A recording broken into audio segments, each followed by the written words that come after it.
My chance to really start reading his serve a bit better, but that wasn't the case. I mean, he was serving incredibly well. I don't recall being so helpless on the return games. To be honest, I mean, I knew that he's a big server and he's a fantastic player on the grass, particularly, but I didn't expect him to serve this well and this accurate. So credit to him, and it was a very close match. It could have gone a different way. Absolutely, he had his chances, particularly in the first set tiebreaker.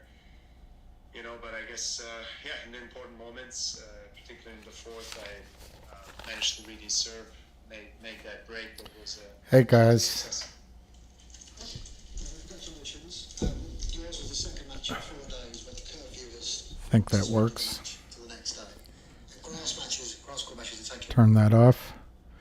I was gap up in after hours pre-market. I think so. Obviously nobody knows, but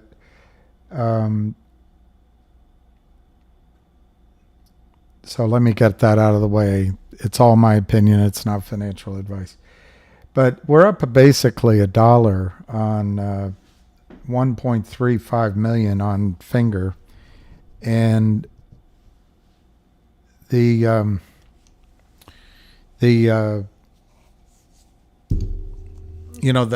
that price that level that apparently could be a squeeze has been surpassed. So we'll find out. Maybe the computers go from selling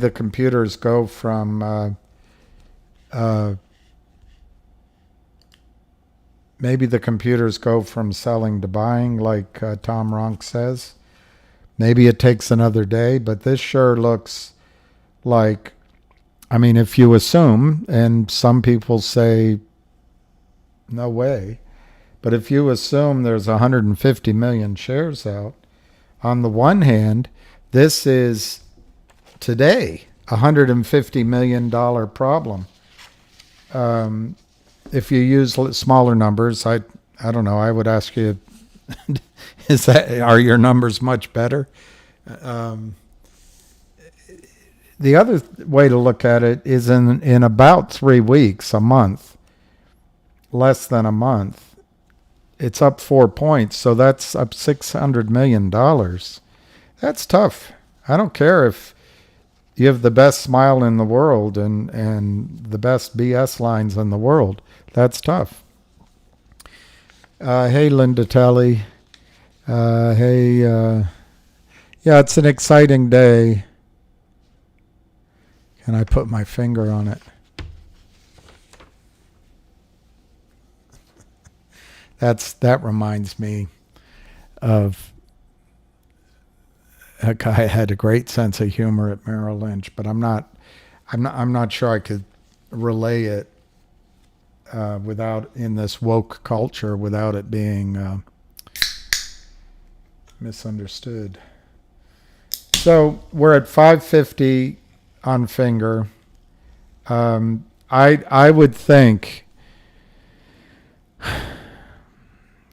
obviously if we're wrong, we're wrong, but I would think that there has to be margin pressure in here somewhere, and it'll test our theory that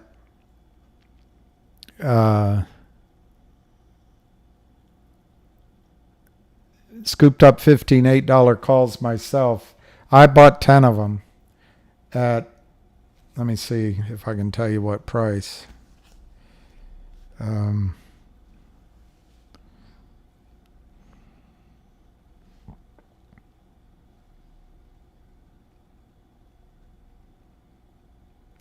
bought 10 of the 8s. I paid 35 cents, and then I bought 10 of the 7s, and I paid 45 cents. So that could be wasted money. That's one thing I want you guys to all consider. If this starts to go through these strike prices, don't be afraid to take your original money off the table. Either hold it in cash. you can maybe move it out to August, or just take it out of the trade altogether. You're like a very calm Donald Trump in a good, saying it how it is all the time. You're the man. Who said that? Hey, John B. Real Estate. Well, I know AC Cowlings. Wasn't that something? Eubank did it great, and that guy is tall. Obviously, they all are. But what a serve! And I thought he was great in his interview afterwards. He's going to be a breath of fresh air, and he's going to go a long way. I really liked him winning. I didn't think that Tsitsipas would get very far. And my gosh, I was worried about Djokovic. Oh gosh. And Medvedev had it easy. Probably Medvedev will beat Eubanks, but you never know. You never know. I thought Eubanks was younger than he is, but I guess he's been around. I guess he went to college. That was the main thing. He went to college. Just left a message at Lynn Partners. Hi, it's Margin calling. You're fired. You're fired. Yeah, he was so fun to listen to. I was talking with somebody else about it. I think he went to college, which is why he's got a sense of proportion about it. But yeah, really great for the United States to have Bach, or Eubanks. Eubanks. So now it's Eubanks Medvedev. We're waiting to see if it looks like now Alcaraz can beat Berrettini. I had a glimpse of hope that Berrettini would win. And Dimitrov was ahead of Rune. I don't know. Haven't watched in about 25 minutes, so I don't know where it is now. Djokovic plays Rublev tomorrow, and that. Hang on a second. Hang on 1 second.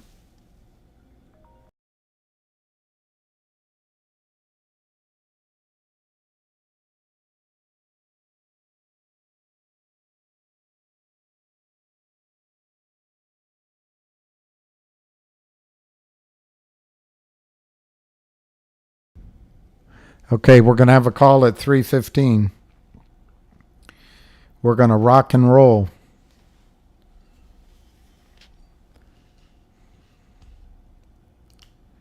We're going to do a little dance, make a little love, get down tonight.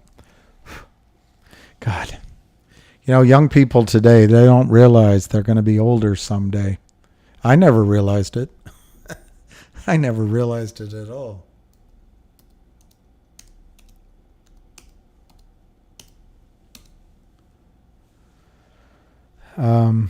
I'm over modulating a bit when I get right up to the mic.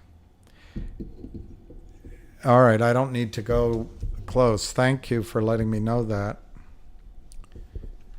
I don't need to get too close. That's great. Yeah, he's a rambling wreck from Georgia Tech. It is ironic. Now, just that they've trained us for this battle. Just remember, let's look at the prices. It's $5.45. They're going to probably try to get it down again. I can't believe they're selling. I just can't believe they're selling. But just remember, there's only now 11 days until the Julys expire. So there's 3 things you can do, maybe 4. One is just run it out and see what happens. Secondly, you can take your original money off or more and then buy a higher strike price, take the cash out and buy the same number at the higher strike price, and then you're in it for free. Thirdly, you could sell lower strike prices and buy much more of the top strike price. And the other thing you could do is just pay the premium and roll out to August. I don't know that you need to do that, but I wouldn't. Anything can happen, but I don't think I would take the risk of not being in the trade right now.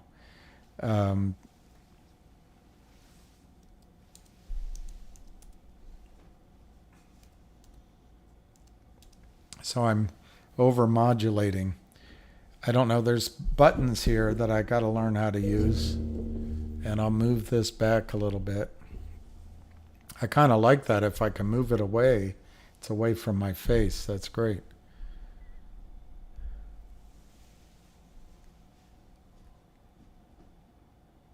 Okay, so Alcaraz won the second set.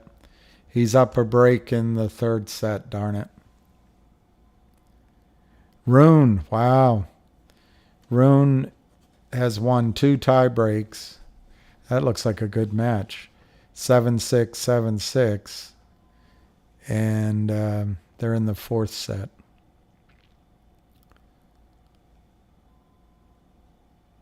So there you go. It's good. Thank you. Thank you, Andrew. I have no idea. I'm just doing it. Yeah, they're not going to be able to call you Deacon Blues.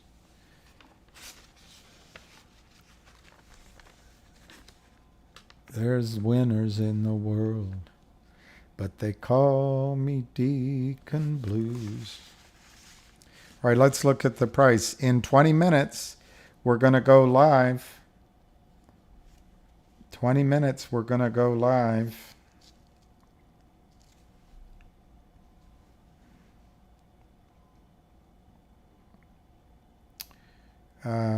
Quotes.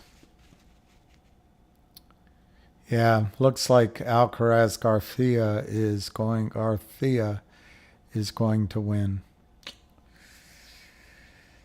Kid's amazing. All right, we're at 550. Volume is 1.36 million. 550 to 555. And GTII is 117. Are you out of your mind? That doesn't have the same ring. 117. Are you out of your mind? So I sound like Paul Harvey.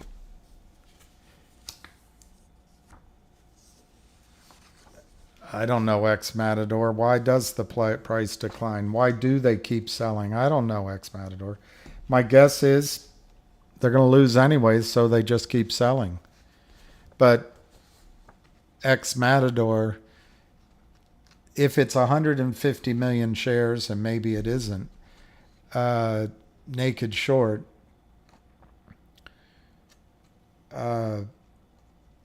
it's a nightmare for the bad guys. Hey, Jennifer, just these good days, just remember, this isn't money. These are options that expire in 11 days. So start thinking about taking, you have visions of sugar plums dancing in your head because it's going to go to 10, 21, 30, and it might. And in my opinion, you might see a buy-in here. But if for some reason X Matador is right and it's just going to go down because after the Tom Ronk suggested squeeze price, they're not buying in yet. You'll want to have taken a little bit of money off the table.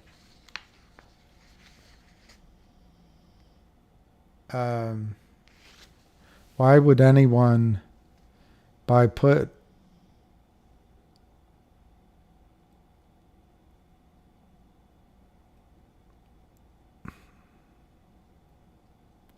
That could be. Thank you, X Matador. That could be the point that you're making. Could be right. I'd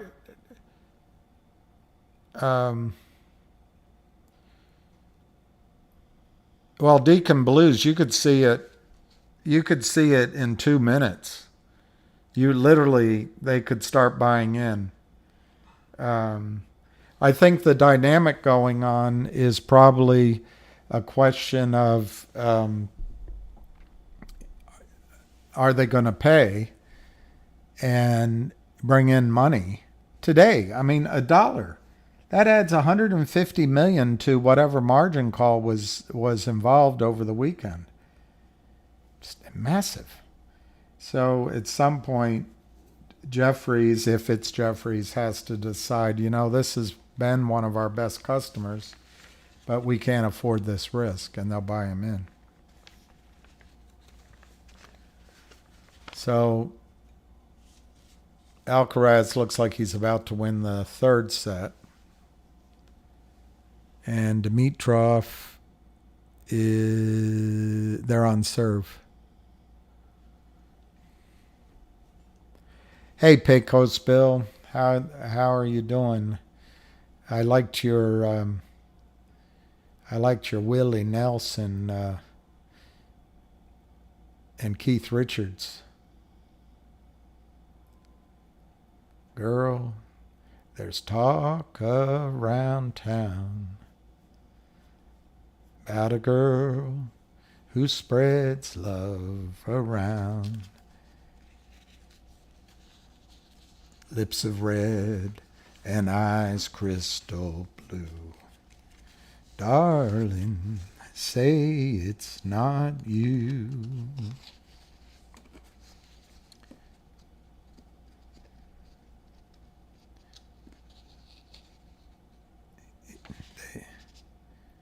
They say each night she comes in alone and leaves with somebody new. Darling, say it's not you. Ham call is in 15 minutes. Spreads love around.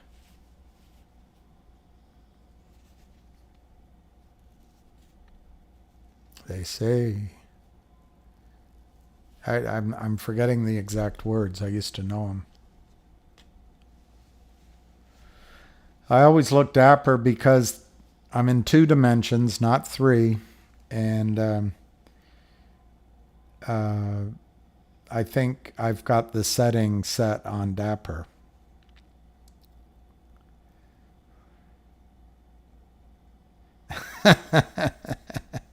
Willie Keefe and Cher. even T. Boone Pickens is gone. Needs some love. Clint Eastwood. You're gonna look mighty silly with that knife stuck up your rear end. My ideas for finger closing, I think it's going over $6. But I can't believe it's not already. Look, unless this account or these accounts are attached to real money, or if we're completely wrong on the size of the short, which I don't think we are, just the real short for 300 some thousand shares. It's been an idiot trade. Oh, this makes me dapper. Well, there's a buy. Wow, Basama, there's a buy of 10,105 at 5. I don't see that. Well, I'm not going to join in the diamond hands thing. Um, I've traded options for most of my career, and I can't tell you how many times when you buy call options, you lose money. And the bid goes away. So this time, don't count on. I'm look. I think it's going up now this week, but they expire next Friday. So don't be bashful about taking some money out of your account um, by selling some of your calls. Let's say you've doubled them, take half off. If they've tripled, take a third out. Just take your original money off the table. Scott Scheller, no, you got to. I think you should keep them. I mean, the debate would be, for example, right now you could buy the eights, which is way out of the money. I think I'd almost rather buy the sevens. But anyway, it doesn't matter if it's going to go. It doesn't matter. But the July 8s are 50 cents. That's a massive premium. But it's cheap, and you can buy more of them. But the Augusts are 95 cents. So one thing you could do is, well, it's tricky. I think it's going to run, and you don't want to be out of it. Could I be wrong? Absolutely, I could be wrong. That's why if you take your original money off the table, the bet's for free, along with the chicks. 540 to 547. Money's for nothing, and the chicks are free, or something like that. I tried to place a Clay. This is what winning feels like. This is what winnings feels like. But yeah, they don't have volume. That's an interesting point, Cryptic Trader. I guess that means most people think it's going to happen very, very soon. But this is what winning feels like. But don't turn it into the bars are all closed. It's 4 a.m, and I guess I'm something or other by the state that I'm in.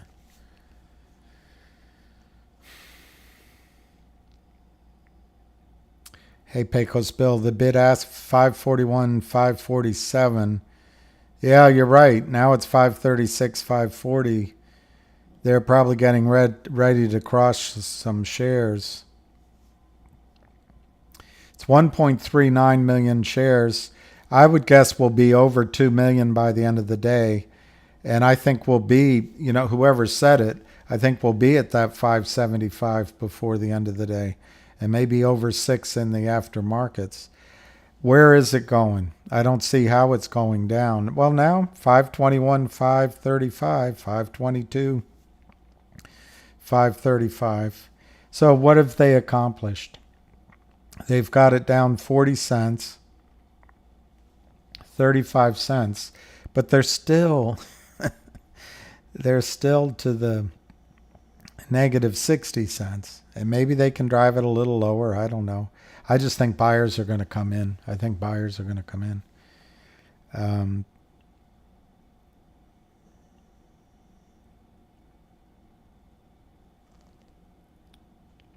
Michelle Gilster, the spike and go logic.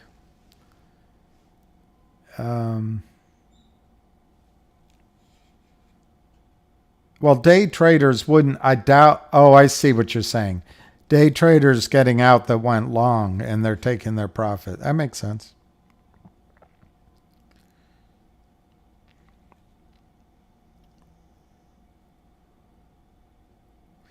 I don't really see a spike and go logic, but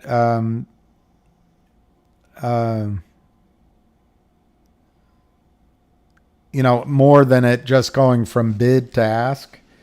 But the same group who is rumored to be in finger. In fact, Go Logic introduced them. Apparently is sniffing around Go Logic, but I don't think Go Logic is running immediately. I don't think there's any rush to get in it. I think we should focus on finger. GTII, money is going into GTII. Let me see where GTII is trading. And you're right about the day traders. Get in early, get out. You're right. 111, 113 on GTII. The high, 119. Over 1 million shares. That's pretty good. Finger is down now. 521, 530.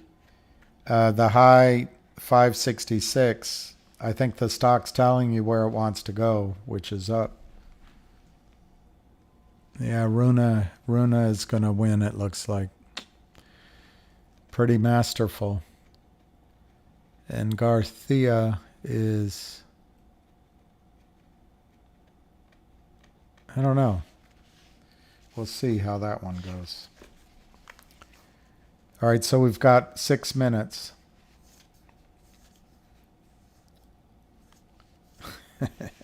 We'll do it live. Finger over 525. Darling, there's talk around town about a girl who spreads love around. Lips of red and eyes crystal blue. Darling, say it's not you. They say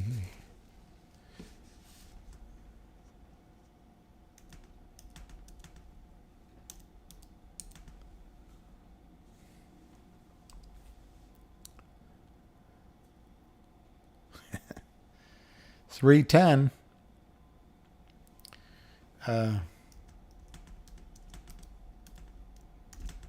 Only 5 more minutes for the main event.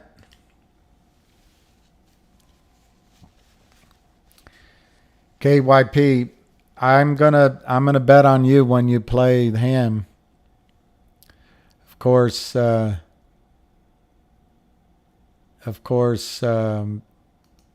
he doesn't think he's going to lose. Yeah, that's a weird number. 11,841 shares. What a weird. I wish there were a way to buy the ability to play songs without getting a strike against you.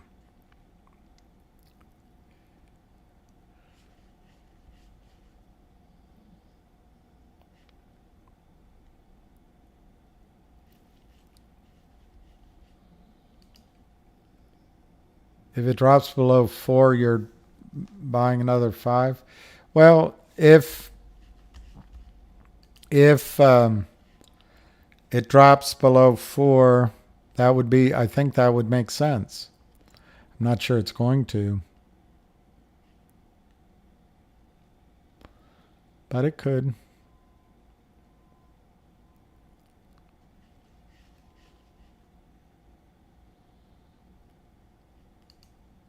Dallas Frazier wrote that song.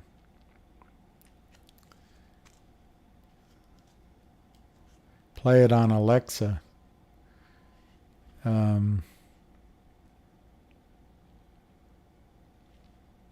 Funny. But Keith Richards, the reason I thought of it is Keith Richards sings it, believe it or not. Believe it or not. All right, so we have 3 minutes, and the excitement builds. The excitement builds.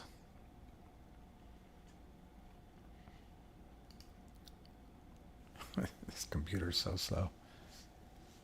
Ham said 575 is break even. Really? Um,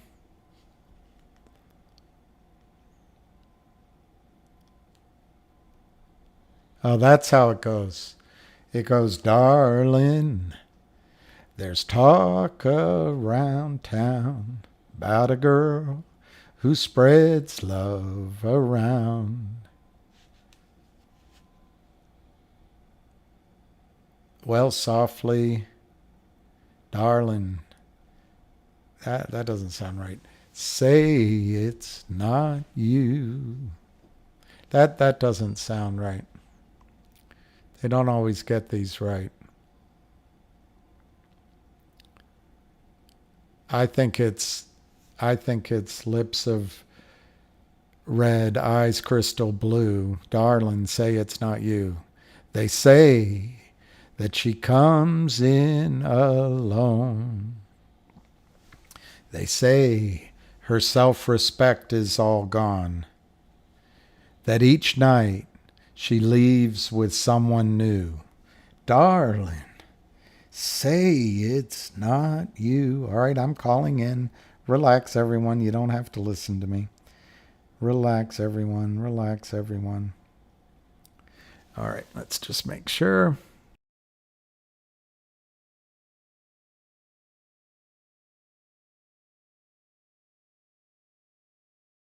Goodbye. Hold on. Everybody, this is the 3:15 Monday afternoon naked short selling call. Again, this is not financial advice. This is the opinions of two crazy old guys that worked on Wall Street that we follow and that try to bring you up to date on what we see. William, you here? I'm here. I have William. He's playing the part as Ed McMahon, and I'll be Johnny Carson today. And we will go Butch Cassidy and the Sundance Kid. How about that one? We'll do that one. Who are these guys? Anyway, let me just start off, and we'll jump into a couple of things here.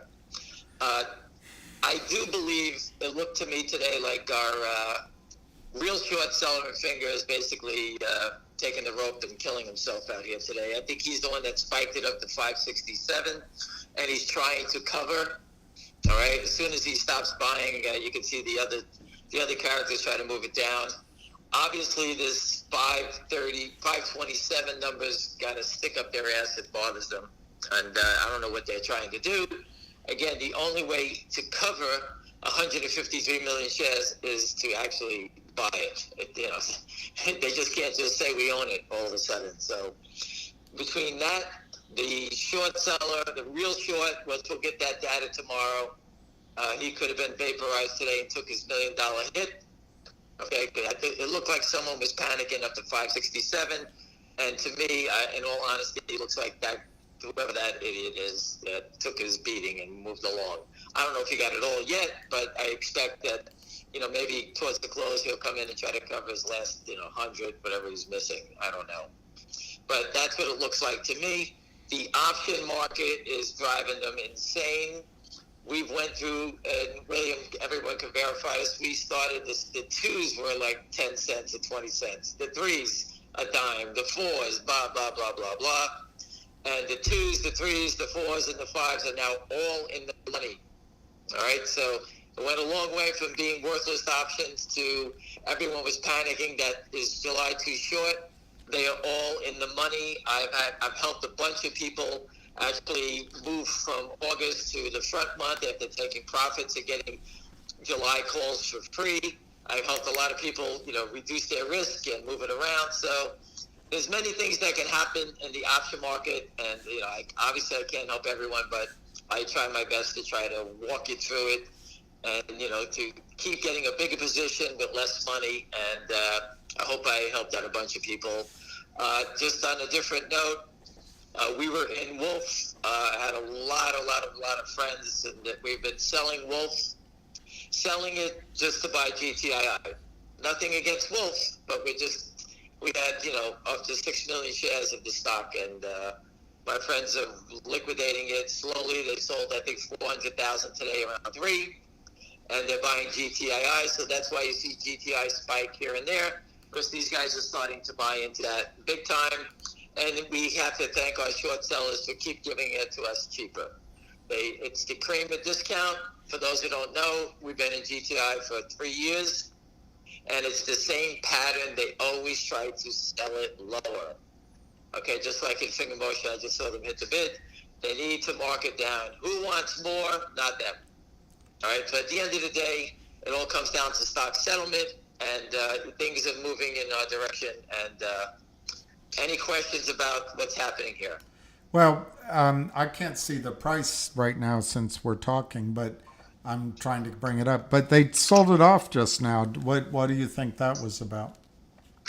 Well, obviously, the $5.27 point that Tom Ronk has brought up, that's where we're 527 to 529, 300, but it's the same cha-cha, selling 200 shares, just trying to knock out bids, trying to move it lower. At the end of the day, the dips are a buy, in my opinion. If you want to sell the rips when they come running for it, if you're a trader, you buy the dips, sell the rips, and the short sellers always seem to play it wrong. These attacks that they always have, I think that the GTI holders and the finger motion holders have now lived through their own Vietnams here. They've seen it. They know the attacks, what they're like. I think we're all been through the war, and we can see that these are just tactics that they try to do every day. It's just they try to steal everybody's money. I told you, the people on the other side of this coin, the people on the trading desk, if they're on the phones, they're a bunch of morons. They don't know what they're doing. They don't know their ass from their elbows. All they do is sell versus the debenture. And when the game gets like this now, where they're caught, they're obviously, you can see that they're children playing in a man's game. That's how I look at it. Well, right now it's 532 on a million four. Listen, the price doesn't make a difference. They do these attacks just trying to find. Remember, people, stop using stop loss orders. They sell it down quickly to try to get you to trigger to you to sell out. So if you want to sell it, put it above the market. Stop losses are there for them to steal your money. I've told you that 20,000 times already. And you can see how quick it bounces back. It's 537 to 548. The selling on the office side, it disappears. All they do is these quick attacks. Any of their friends that they brought in to help assist and try to get some leverage from different places. For example, if I'm Lynn Partners and I'm short, I need help, I'll call up, the Kramers and Alpine and say, hey guys, go sell 50,000. Help me out. You owe me a favor. I think by the end of the day, all those friends that are helping them will turn around and be buyers to get out of the way. They all know the sign of death. All right, that's a key. So I guess if you're day trading, can you cover your position in the after hours? Anyone who's day trading this at these day trading firms will not. They will cover up quickly. You got to remember, these guys don't want to get wiped out on something that they know that. Listen, anybody who's shorting this name intraday is obviously knows the short sellers. You're not coming into this name and say, "Oh my God, look at this stock; it's up $1. Let me go blast it." The only reason they're doing it is because someone's telling them to do it. All right, so there's not a chance in hell that I would be on the short side of something that everyone knows is a big monster short in. So I mean, we're almost up $1 now. Why isn't this? Is a couple of people have asked this. How come there's no squeeze yet? I don't know how to answer. There's no short position in the stock, and we're all out of our minds. or is there a prime broker looking the other way, like they did in Credit Suisse, or like they did at Alpine? Is there collusion between the prime broker giving them leverage more than they deserve? Something is strange here. Or they're lying to their prime. They could be lying to their prime broker, I guess. They could be lying to their prime. They could be hiding trades. They could be doing a thousand different things. But eventually, this will be exposed. All great scams get exposed, as you can see. They all get caught. You can't hide it forever. 150 million shares of stock is not easy to hide. What do you think the real, quote unquote, real short is feeling right now? He's down 350. I think he put the gun in his mouth and blew his brains out before. which is what I really think that he came in a panic and took it up to 567. I think he may have covered, 150, covered half of it, but he still has another 150 to go. Wow. Listen, when I see that type of activity and a panic rush, that could be the real short trying to cover his, 300,000. Here's this is great. Hey guys, I took your advice and sold half my $5 calls. It made my $3 and $4 calls free. It's a great way to do it. That's congratulations. You passed option trading 101, 102, and 103. You are now knighted. You are an option trader. That's the game. So whenever you get into options, try to figure out your moves to get your options for free. If you can do that, you're a winner every time. And someone's asking, I don't know if it matters, what's your feeling, what prediction for after market trading today?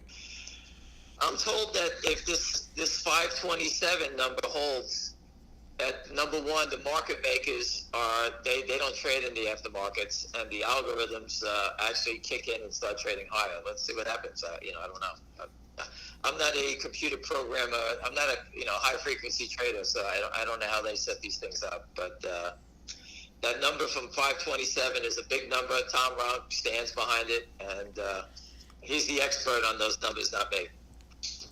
I'm looking at a chart, and right around June 12th, the stock was $1.40. It's $5.40 now. What do you make of that in terms of knees wobbling around Wall Street or at Jefferies? Well, listen, I don't look at it that way. I look at the stock from the long side saying, okay, we're down from 9. This company was listed on the NASDAQ, and I thought it was a tremendous achievement for a company to actually make it to the NASDAQ. I had no idea that when you got to the NASDAQ, they welcome you by slaughtering your stock. That's when I said, all right, enough of this, and I'm going to stand up and fight. Because I watched it go from 9 down, and I wasn't paying attention to it, and that's a lot of dollars to lose over nothing, over security fraud. So Lynn Partners has got the best of me now, and I'm not going away because they're trying to steal from my family, and I would be the first to tell them, fuck you, to their face. I couldn't give a rat's ass who they are. All right, so that's what started this battle. So I don't look at a stock that's going up from $1. It's down from 9.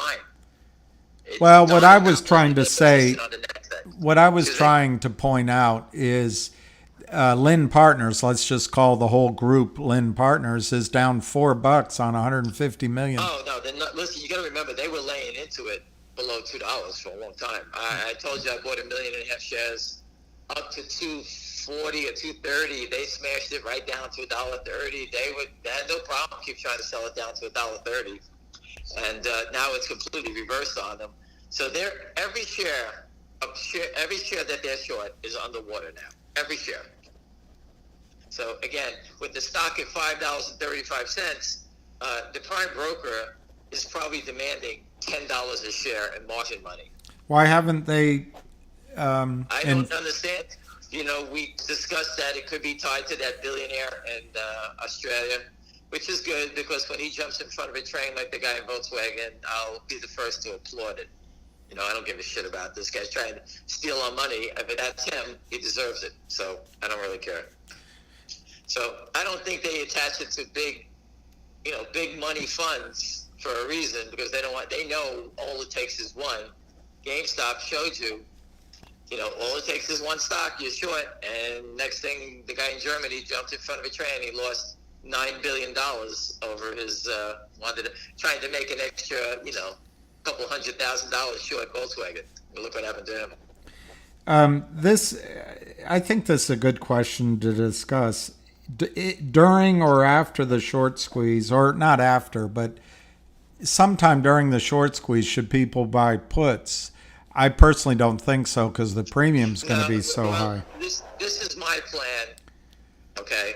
Yeah. As the short squeeze starts and going and everything, I'm not buying puts. I'm buying a ticket to Las Vegas to a crap game. And with the shareholder that his daughter who's red-headed, left-handed, and green-eyed, I'm going to see her and take my chances with her. I really don't give a shit about that side. That's not my business. Well, the problem is the puts will have so much premium, it'll be Well, I'm hard just to saying make that money. anybody can go do it. We all know that what goes up is going to come down. We all know that. You know, everybody says, "Oh, they come down fast." Well, if you're still here when it's coming down fast, you're an idiot. And join the Lynn team. Then, when they're ripping, that's when you sell into it. I keep telling you, put good till cancel orders out there. Pick numbers. You can always change it and always make sales. That's all you can do. I don't know the top. No one does. And I don't, if someone's going to ring the bell, the only person I know who rang the bell, and I found out the other day, was Dirty Mayo. He was in DWAC, DWAC, and he sold it at 175. When I He's a screamed good at him, trader. he was on the toilet. I got him off and made him sell it. He hit the top. That's how it goes. You don't know. You don't know what the top is going to be. I have no idea. I told you, Wall Street is about making money and moving and using winning trades as a source of funds to buy other things. While Wolf is screaming, we're using some of that money to start accumulating GTII. We've been for the last couple of days. And Well, in 1 minute it's going to be 3:30. That could be the time. Who knows? Again, listen. As I believe that if one finger motion really starts ripping, and I see it going to $20 to $30, that is when I believe Jeffries is going to take a beating. That's something I would look at on the put side. Again, I'm not here to destroy Jeffries. I really don't give a shit about them. I don't know them. But, looking at the 27.5 puts for August or September, down that low, 27s, 25s. If you can get them for, 10 cents, 20 cents, and close your eyes, if Jeffries is Lynn's prime and Lynn goes belly up, Jeffries takes the beating. If they want to take the beating, good for them. That same thing happened to Credit Suisse. It was around 140 years, Credit Suisse. It's now gone, thanks to Freud. We're always going to have to answer this question. If we have GTC orders out there, how do you handle it if they halt trading in the stock? Why are they halting trading in the stock? You're saying the NASDAQ because it goes up a certain percentage? Well, that means it's just going to open up and continue. Listen, when the short has to cover, your good till cancel has nothing to do with it. Just leave them out there. You can always change it. If you get nervous, you can always sell some a little lower. You can change the price. It's not like you're putting out there and cementing that order in there. You can always change it. I think people think what happened to MMTLP happens to all stocks, and that's just MMTLP was a fraudulent listing by two market makers who were committing fraud because of a dividend. That whole thing should have never traded. The whole thing should have never happened. The SEC and FINRA made the determination after they figured out that the whole thing is fraudulent. They stopped trading because they had to get to the bottom of it or protect somebody. But that will be figured out and settled out in due time. That has nothing to do with a public company that they can stop trading stocks and just say, hey, we're all on one side. Just remember, we've had the truck at the SEC. We reported to the SEC every day, daily for 3 years now. They know about this fraud. It's going to be pretty hard for them to say we don't know anything about it when the truck was outside their door. MMTLP didn't join the outside of the door of the SEC until they actually stopped trading it, right? right. Before that, everybody was giddy with love and the stock was rallying. Right. We've been here reporting the fraud for 3 years, over 3 years, right? Yeah. So it's a little different. So do you think Lind has enough money to handle this call? No. There's no one would lend them money, because if the stock goes up $1, they're down $153 million. So if you lent them $50 million and the stock goes up 60 cents, you're gone. Your loan is gone. That's how devastating it is. And they're shorting the stock at $5.30, not $530. If you looked at it, Stevie Cohen and Citadel bailed out Merlin when the stock was ripping. They didn't bail them out at $10. They bailed them out a couple of $100, correct? Because there's room for them to make a profit. That's it. There's no room here. Where are you going? No one's going to lend them money. They're going to lend them money after they're dead and buried. Not now. Someone's asking about HKD. Can that run or? Yeah, you can see the rotation. I put it up before. It was up 30, 40. Someone alerted me. It was up 30, 40 cents. It's now up 62 cents. You can see the rotation. The shorts exist in all these names. By the way, I got the data on Kodak, and I'm going to help a shareholder out with this. It is huge. I can't release it, but it is huge, and I'm going to give it to the proper authorities in due time. But that's another one. They don't cover. They just keep piling in it. There's trillions of dollars stolen here. Trillions. Now the stock's over 5. This question I'm asking, I don't recommend anybody do it, but now that it's over 5, can people use margin to buy more stock? I don't think you should do that, but No, that's not. I'm not a margin guy. You know, if you're low on, if you got the Italian disease, funds are low. That's what the baker has. Our friend in Long Island, the baker, has a terrible Italian disease. We call it funds are low. So what he does is he buys himself some cheap calls. You know, he's looking. I told him he should buy the 8s. He's looking for like the 12s. You know, that guy. That's how cheap he is. But anyway, Kodak is $6. That'd be a better way to play it. Kodak is $6. That gentleman here from a few weeks ago was, or maybe a month ago, it was 3. Right. Anyway, that's pretty good. Yeah, I've been reporting on it since we went to D.C. and we brought it to their attention. Well, I remember Rochester. on one of your calls a while ago, like 2 years ago, you recommended buying, and it ran up. Listen, again, there's a huge short in the position. I have the data. I'm not at liberty to post it. I'm getting it to the proper authorities, and hopefully someone steps up and does something. Someone's asking about GTII, but it applies to Finger too. 1.2 million shares. How come it's not moving up? I guess you could ask that here on Finger too. They're up, but they're not squeezing. I think that's the question. It's called security fraud. You have to fight it to the death. That's how it works. I put the picture up. This is Sparta. We have to get him to where we can kick him in the hole. That's what it's about. So I guess somebody's asking if you have a GTC order and they halt trading, and then it suddenly opens higher than your GTC order, what happens? The opening price. Yeah, that's right. You get the opening price. They don't give it. If you own a stock and you have a good till cancel out there, and you have it at $30, and the stock gaps open, stops trading, and opens up at 100, you will get a sale of 100.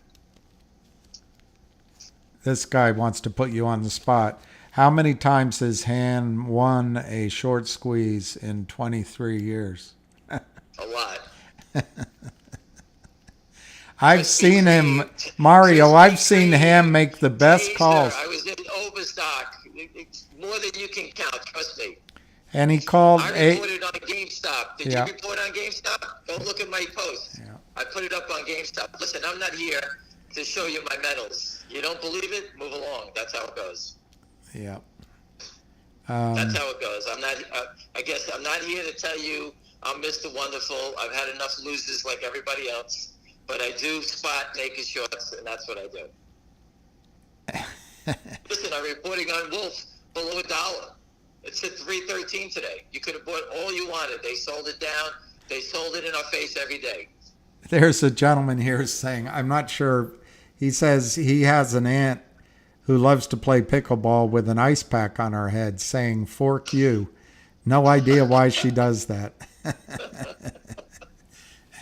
He sends his best to you.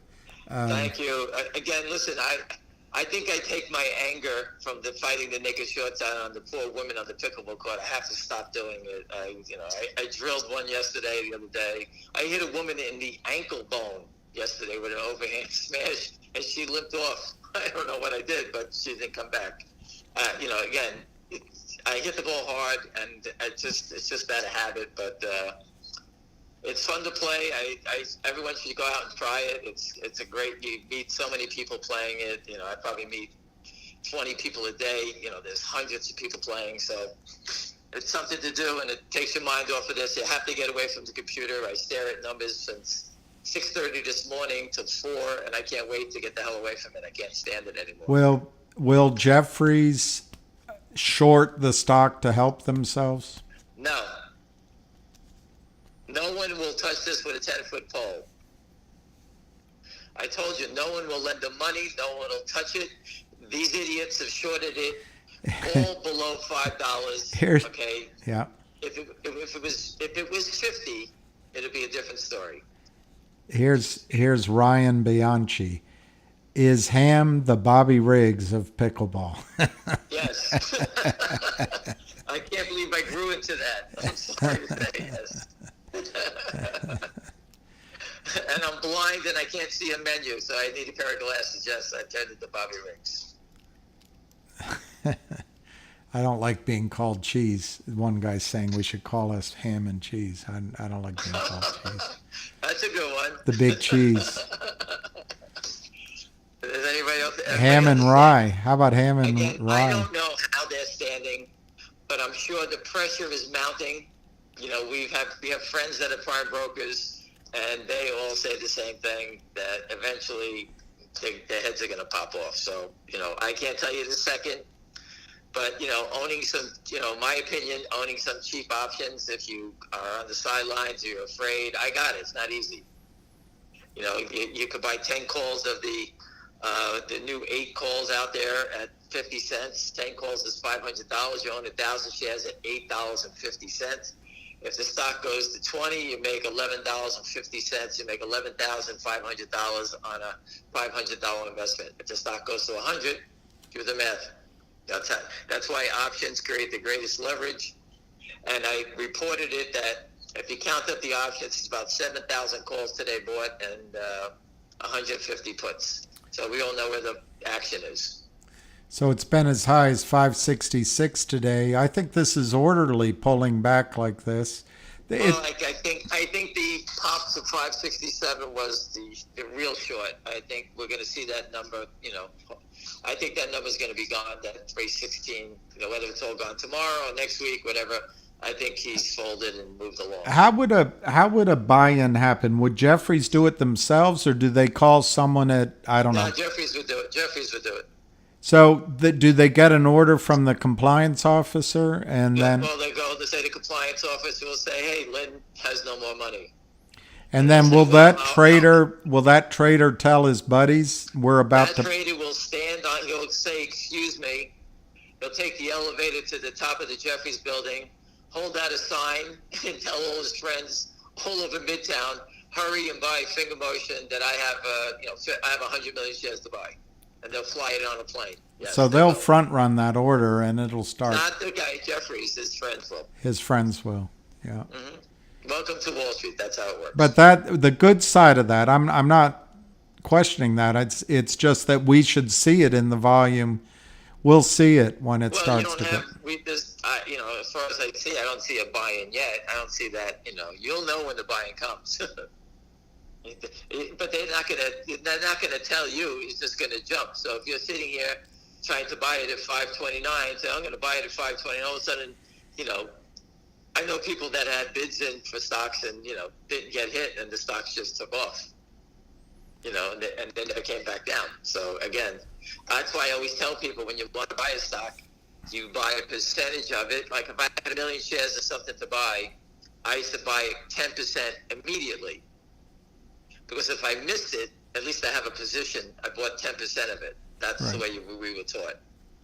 Right. If you sit here trying to nickel and dime it the whole way, sometimes you never get anything. And, you ruin the whole thing. But owning 10% out of the gate is the way to do it. And then you just keep adding to it as you go along. Could another prime broker drop a toxic note to try to help? No one's going to help them. No one's going to help them. Get it out of your heads. This is a monster problem that's upside down. Just like Alpine. Alpine was hiding the problem. The DTC busted them. Jeffries is a $7 billion company. They're not going to jeopardize everything over Lynn Partners with their $189 million and their toxic debt. No one's going to help them. Do you have a price target for Finger? Yes, I say it's going to be. Let's see, it's 3:42. It's going to be 5:39 at 3:41. You can't tell. Listen, everyone. It's hard to tell. You just do what's best for you, your family. You never go broke making money. But again, this is a special situation. These are lifetime events that could happen. We've been documented it. We know who the short is. We know how big the short is. Just be smart and don't be a day trader flipper. Try to take your money off. Always get your money back. Was it yesterday you told me about someone who got $5,000 off the table and still owns some stock? Was that Yeah, or this morning, I forgot. Right. Yeah. I'm just saying that someone did that. So if you have your money off the table and you're still involved, that is the ultimate in trading. Okay? Well, and I think it's important to point out too that these two, and maybe there's more than just Finger and GTII, but you don't get these every day. You don't get these. Listen, here. That's why, when someone points out HKD is starting to go, it popped up. Where's it going? It went up 60 cents. Is that it? Is that where it's going? Did I miss the trade? Am I staying? I know nothing about it. Right. I haven't studied it. Right. I've been studying GTI for 3 years, and I've been studying finger motion for 5. Right. I mean, so you guys are, I'm glad you're listening, and hopefully you're making money. Again, I'm not thrilled about what Lynn Partners has done. I would be the first guy in the courtroom throwing a rock at them, that's for sure, for what they've done for 5 years, torturing everybody. I don't know how many people lost money on those wicked attacks down. Think about that. We watched from 9 down to 60 cents. Then we squeezed it back up to 10 back down. Think of the fight or the money that these guys have, stolen, driving it back down, trying to get people to bail out. I mean, I'm sure people have lost. People, get pissed off when they lose. And it's all fraud. It's all fraud. These guys deserve. This isn't the equity market. Again, the equity market is completely broken. So get used to that. Figure it out from that point. Once you figure that out, learn how to invest or trade with that little thing hanging around your neck. Understanding it's completely fraud. Just when you think you're winning all the time, say, "Oh my God, that looks great!" Boom. What happened? You're back to square one. How many times that's happened? Forget it. Somebody's saying IEP burned some shorts today. I don't know that stock. Icon's thing, yeah. Yeah, listen, just go back. If you're betting against Icon, you're out of your bird. He's the most powerful guys on the street. I forget who it was who did the report. Was it Hindenburg who attacked him? Right. It's just a matter of time before he rolls him out. Go look what he did to the guy at Persian Square at Herbalife. He blew that guy up for $1 billion. So again, that was Herbalife was a big short, squeezed over 100 and something. It's $12 now. Yeah. So I mean, these things happen. They happen when they do. But Carl Icon's not a guy I go against. Who? When you put out a GTC order, who knows that order? Do market makers trade against them? Yeah, but you're so far above the market, that they won't see that. They can't take advantage of you you're selling stock. Right. When they're coming to, if the stock is squeezing and you're standing there, trust me, I don't care how many shares you have, they're going to run right through you. There's such a feeling that Wall Street colludes in everything against retail. It's hard to express to people that Wall Street just acts in its own interest. And if you happen to be on the side of their decision to protect themselves, which is buying in, you're going to make a lot of money. Listen, the Jeffries is going to do whatever it can to protect its own ass here. There's no way they're going to get exposed, be dragged to Washington, D.C., when this does come out and say, "Oh, what were you doing?" "Oh, I was protecting these guys." They'll lose their whole business over it. They can't do that. When you got a $7 billion business and you're in business, you're not going to blow a lifetime of earnings over protecting Lynn Partners. Right. That's not going to happen. One person, Jenny, is saying we should be called, William and Ham should be Wham. So listen, this is just going to be the William show. I'm going to be in Las Vegas as soon as this goes. That's it. We'll go from here to GTII and I'll be in Vegas. That's it. now that they have water. There it's Yes, they have plenty of water so we 5:42. can shower. Good. 5:42. Volume's picking up. Again, if you were short as a day trading firm, anybody in this phone, if you shorted 500, 1,000 shares, say, oh, this thing's going to break. These guys are full of shit. It's not going to go up. At the end of the day, you're going to sit there and say, hey, screw it. Let me buy it back. It didn't work. Move along. That's what the problem is with Lynn Partners and the Kramers. They're wrong. You're not always right. And instead of covering, they press their bets to the point where now they become themselves, they become collateral damage. They're dead. And now they become a risk to the financial system. So that's what they created. So with their freedom to play this game, whoever's backing him, allowing him to keep trading and navigate the financial system, it's coming back to bite them on the ass, and now they lose everything over it. And, who knows what charges will come down from the DOJ. Once you lose $1 billion, please, you trust me, everyone's coming to get you. Somebody's asking about GNS. I don't know anything about it, but you might. No, I don't know. Again, he did a deal. He covered the short sellers. He did some sort of transaction, and I don't know what that settlement was about, so I can't comment on it. How did you find out about GTII? I heard that the short sellers were trying to buy stock from the company. The company said they were going to pay it off. The company paid it. I heard the company was going to pay it off. I heard the call. The stock was 25 cents. I had no money in the account to buy the stock. My first purchase was $1.15. I remember. My friends all bought it before me. I didn't buy it. I bought it later. I couldn't believe that they were still fighting it when it went to $1. I remember that. Looks like not. So, is it possible someone's selling today? It's just a day trader that bought the stock in the morning, I guess.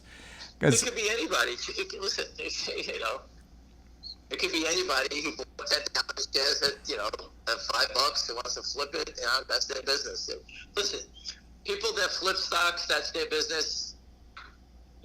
Sometimes they're right, sometimes they're wrong. Think about flipping Tesla when it was $25 years ago, when it was 2013. Look where it is today, right? I mean, so you never know where they're going to go, what they're going to do. You have to figure that out. The edge that I think the edge that we have is that we know how big the short is. We know the only way out is to buy it. So where are they going? We know the company is, fundamentally sound. Where are you going? Those are the things I look at and say, okay, I got it. There's times to panic out of stocks. I got it. But this is a different situation. I told you, to me, it looks like Volkswagen. And again, I'm not saying it's going to go as high as Volkswagen, but it has the same fuse that lit that one. Big Emotion has. It has the exact same thing. So, a couple of questions about, most people here haven't been through it before. What will it look like? How will we know that a buy-in is occurring? What will it look like? Trust me, you're all going to pee your pants. That's what's going to happen. Everyone's going to need a diaper. All right? Number one, because you're never going to leave your chair. That's what's going to happen. Trust me, you'll be so excited, when you get your first short squeeze. You say, oh, my God. And then you'll sell it, say, oh, my God, I sold it at $40. And then you walk out and you tell someone, I sold it at $40. I made this much money. You come back in, it's going to be up 90. You're going to say, what an idiot I am. Well, that's right. And You'll never get it. You go from 0 to 0 in a blur. That's what happens. You'll never get it exactly. Listen, we sold right. GameStop at 118. We were high-fiving and laughing. We made $500,000 on 5,000 shares on the last sale. This is great. This is great. We went outside. We came back and it was 250. And we all had our mouth open and said, "What a bunch of idiots!" Idiots. 543. Maybe it'll run at the close. That's what happens on Wall Street. You're happy, and then all of a sudden you say, "What an idiot I am!" So I always look at it and never look back. Make your sale, be happy, and just move along. And you know what? Understand why you're in a stock. My belief is, this is my opinion, that this is a life-changing situation in Finger and one in GTII. One And the guy's only reason asking that- how do and these- how do margin calls work? What time during the day? I don't think we It really can know. happen at any second throughout the day. When a stock gaps $5, and all of a sudden some news comes out and the stock jumps, trust me, the prime brokers of those firms, whatever stock it is, are on the phone with their clients. You need money now. This is like a hockey game. It moves very quickly. At 5:45, it's likely Jeffrey's asking for more than $5 a share, isn't it? At 5:45, Jeffries cannot ask for $5 a margin because it's already over 5. They need more money. Right. Jeffries needs to protect itself. If this stock gaps, so if they only, let's say they put a $10 a margin, and the stock is 550. Jeffries has 450 right now in protection money. If Lynn walks away, if it goes over 10, Jeffries isn't on the hook for it. So that's why they need the money up and they need the margin money. Just go back and look at the E-Trade guy. I put it up there, the retail guy. He had no money. He shorted the stock. It gapped up in 20 points. They bought him in. They didn't even give him a cigarette. They just executed him. Bought him in. He lost 125,000. And then E-Trade sends their lawyers to go get you. That's how it works. Well, it looks like it might close over 550. Do you think GTII is going to run after? 550, there's 300 shares that someone needs to sell. That 550 is 300 shares. You Oh. know they're hiding shares to sell. Anyway, go ahead. Deb, do you think we'll have time to get into GTII? I hope not. Yeah, I agree. I think they're going to both run together. Listen, I put my finger on my nose, look in the mirror, push my nose back, and you can see a pig. That's me. When it gets going, you need to make it. You got to make it while it's time to make it, because when you can't make money, it sucks. So you got to make it when the sun is shining. That's when you got to make hay, right? So be smart about what you're doing. Again, you can have one winning trade and have 500 losers, but as long as that one winning trade is bigger than the losers, you're a winner. I don't know why this is such a specific question, but maybe you do. One guy's asking, does Finger have an earnings call on Wednesday? Oh, I have no idea. Yeah, I don't have an idea either. I don't know. Are the earnings due Wednesday? I hope so. That's I don't know why he's being so specific. Maybe he knows something. Listen, I'm studying naked shorts. I study data, options, data. I'm not a chart guy. Some people are a chart guy. Tom Ronk said 527 is a big number. Obviously, we'll see what this means. I have no idea. That's Tom's information. He says that's a big number. Are they going to try to close it at 527, or is it going to run? I don't know. If not, tomorrow's another day. What's the difference? They live another day. Don't worry. All the prisoners that are on death row eventually get executed. Correct? They've destroyed confidence in the market. This gentleman's asking yet again, what similar halts to the U3 halt can we expect them to use with either Finger GTI when they begin to run? I thought OTC market had no halts, then MMTLP happened. We're never going to get away from that question. MMTLP was a fraud, a complete fraud. Not the shareholders, not John Berger. The fraud was by the market makers who got a QSIP and put in false information and got it trading. It should have never been trading. The only reason it was trading is because these guys needed to cover. They were short from Torchlight and they were exposed. So they did something.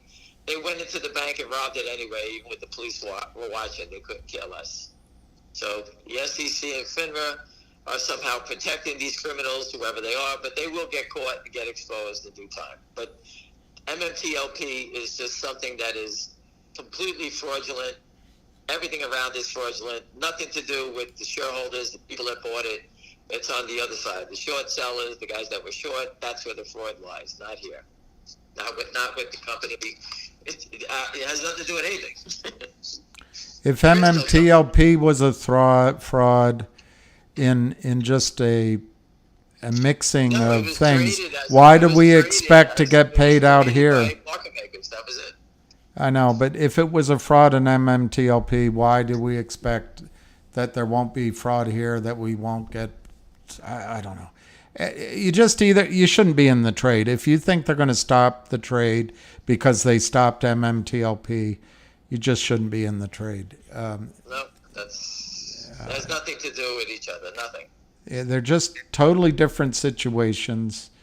If you think that the government or anybody's going to protect Lynn Partners or the Kramers or Alpine, and you should not only be running for the market, you should be sprinting.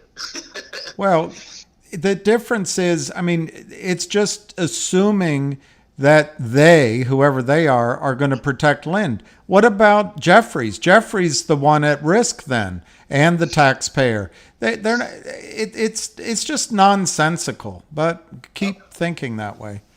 No, I don't believe anyone's going to protect anyone. You know, they're just going to take them in the back and shoot them in the back. Take them out back and shoot them. Because money's at risk here. In fact, it'll be self-enforcing when Jeffrey says, we don't want to lose any more money, we're buying you in. And I'm sure there's procedures. If they do it the correct way, they can get backstopped by the DTC. If they don't, I bet the DTC says, hey, it's on you. You didn't follow. That's what's going to happen. They're going to have to report it to the DTC if they have a problem. They'll shut down. And once they stop Lynn from selling, then it's, then you're talking about complete mayhem. I think people are expecting the regulators to protect Jeff Easton, and they're forgetting that Jeffries also is at risk on the other side of the trade. So I don't, anyway, it's not worth talking about, actually. Schwab projects Fingers earnings release to be Thursday, Scott Scheller is saying. Well, okay, I don't know. I don't see, I just looked. I don't see any news on an earnings release. It's 5:50 now. It's 5:56. It closed at 5:56. All right, so we're closed above the 527. I'm going to play pickleball. Good luck in the aftermarket. You're the best. Stare at it, dance about it. I could care less. We'll see you tomorrow. Somebody asked me yesterday, where do you get all that energy? I'm insane.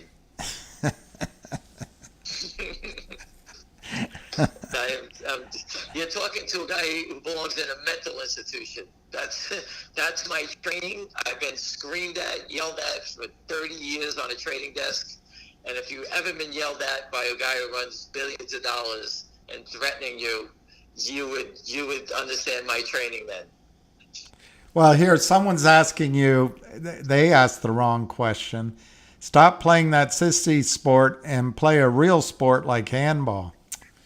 No, never. I watch guys play handball. My friend was one of the top handball players in the game out of the Bronx, Ruben Gonzalez, who's unbelievable, greatest athlete I've ever seen. And I watched him punch the black ball and break his knuckle. I'm like, there's no way I'm doing that. You did racquetball, though. I was racquetball and squash. And squash. Tennis was too boring for me. Now we're 564. Plus, I wasn't allowed any fancy clubs. They would never let me in. So that was it. It is true. Crazy people have lots of energy. I'm the type of guy who walks back and forth on a corner. If I was drinking, I would have my booze in a bag and I would be walking back and forth like a bum. All right. Anyway, well, listen, I'm out. Have a great night. Thank you very much. You're the best. Have a great night. Thank you. All right. Bye. Well, everybody, it's 564 right now, 1.6 million shares. He might play badminton. I predict a gap up to tomorrow morning. You could be right, Deacon. It could come any time. A gap up could come any time. And it's, this guy Alcaraz is getting my begrudging respect. He just beat Berrettini 6-3, 6-3, 6-3. I've got to say, he might be the guy that can beat Djokovic. I hope not.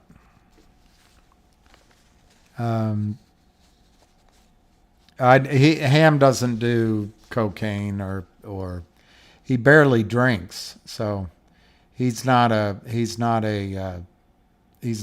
what I don't know what to call that.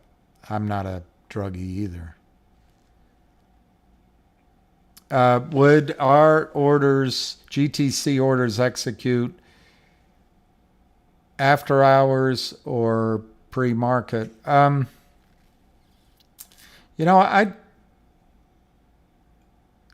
don't know the answer to that. My guess is if your brokerage firm allows for your account to trade pre-market and aftermarket, they would go off. But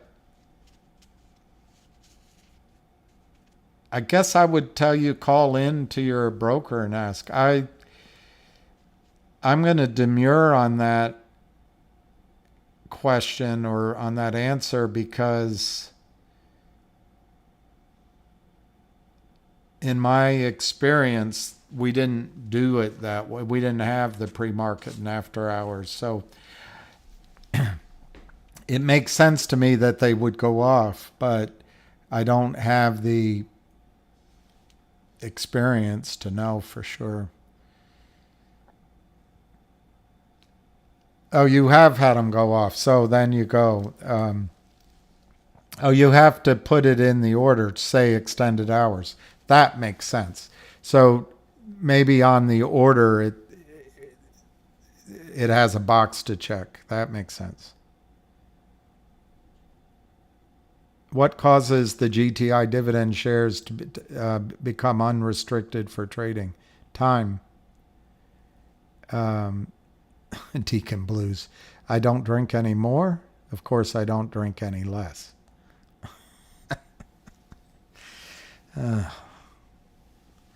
You don't have a drinking problem, at least if you have alcohol. Fingers 553.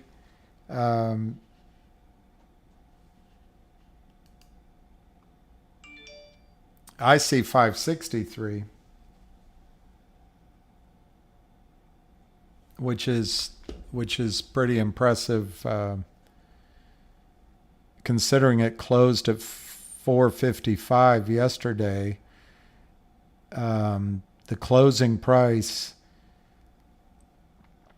today is 556, and now it's trading at 563. That's I don't think it gets much better than that. I'm about to go home and work on my drinking problem. Well, I'm sure you'll do just fine.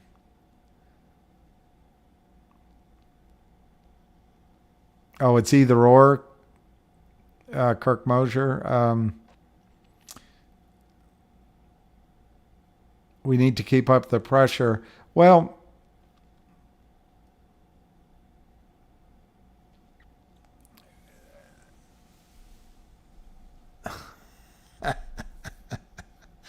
Pecosville. I don't have a drinking problem. I have a falling down problem. I'm great at drinking. Oh.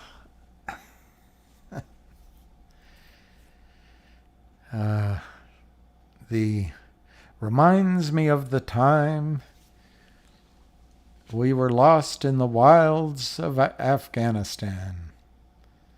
I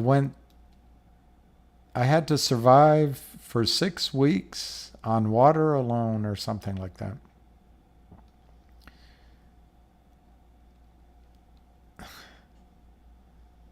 I'd stop drinking, but I'm not a quitter. No.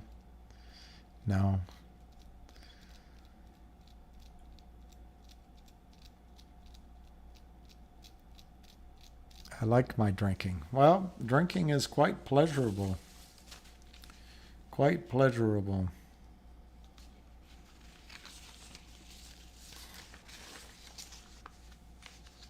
I love Kentucky bourbon. I think Basil Hayden is the best, but I've gone on tours in Lexington and up in the hills. Well, to me they're hills.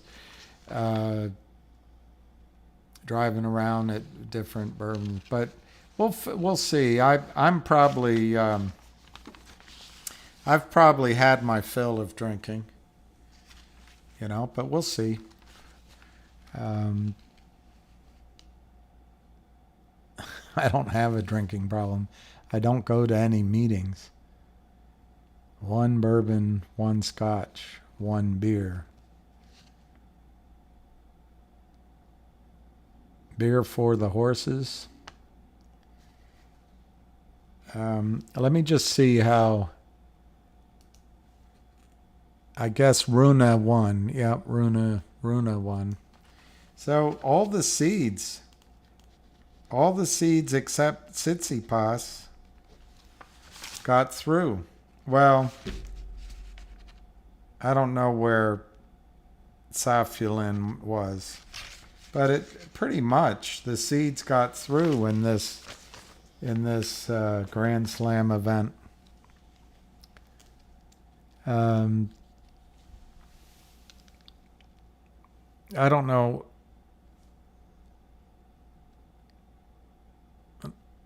I don't know about Schwab, but I don't. Just so that I state my point of view, I don't think it's us moving this stock up. I mean, certainly we are adding to the momentum, perhaps, and other big players that Ham talks to. But I think this is a case where we're in the saddle and somebody else is doing the running. But I could be wrong. But the volume is, this is 2 weeks, 3 weeks of quite strong volume accumulation. And I think it's bigger than we.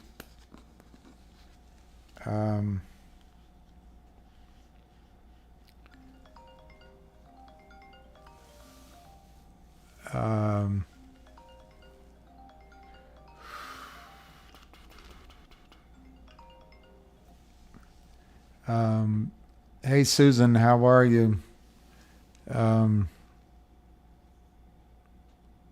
My camera is fuzzy, so it's probably running out of memory or something. I have to get an external drive, which I'm going to go do. I don't know how to do it, but I'm going to. I'm guessing that's why it's fuzzy.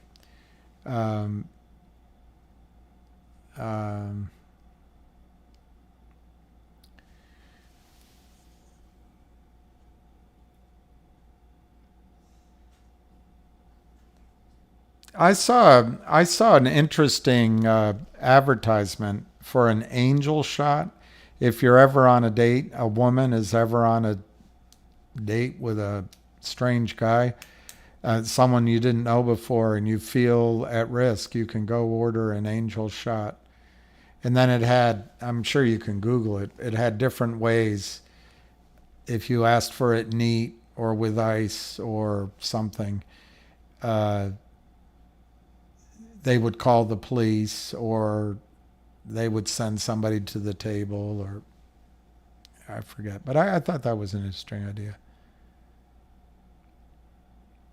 Tom M., you sell computers for a living? More than happy to send.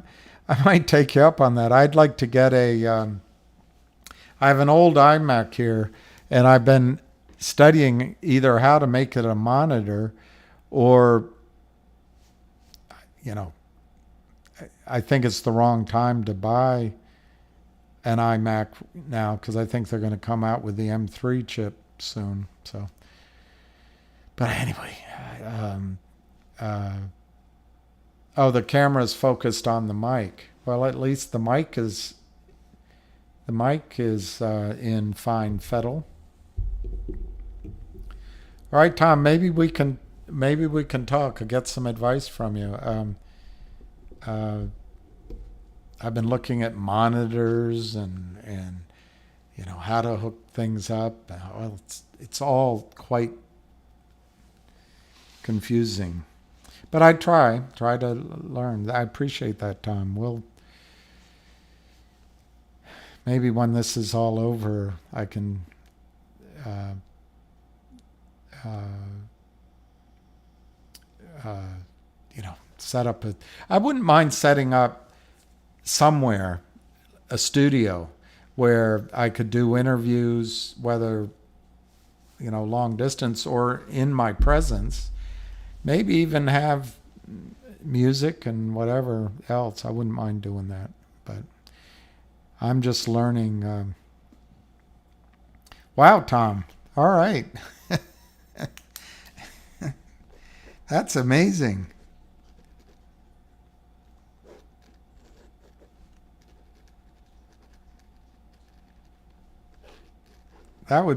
That's the thing, how to set it up. That would just be amazing. Um, I know maybe I have more than one setup, one outside, one inside. Now we're at 536, but very low volume. So they're doing everything they can do. Remember, the trading stays open, I think, till 8. So I don't think you need to worry about that. So, yeah, I need a training day.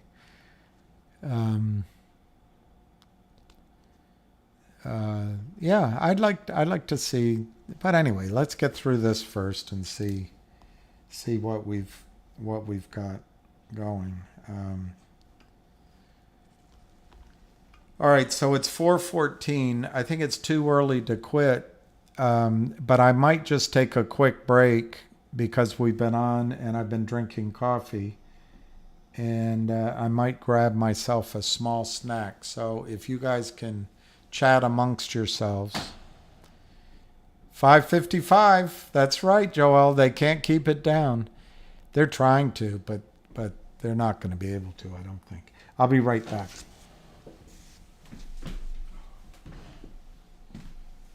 Hey,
such a good boy. Such a good boy.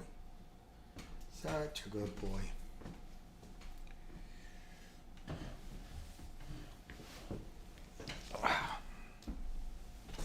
Thank you for the break. Thank you for the break. Can I contact Ham after the squeeze? Well, yes, but I think we'll have other My guess is we'll have other stocks. Other companies will come to us. That's what my guess is. Good boy, Lucky. Let me see what the schedule of play tomorrow is. So Sinner plays Safulin at 9:15 a.m. Oh, same time. Center court. Rublev plays Djokovic. I see court 1 and court 2. I hope he makes it through. Let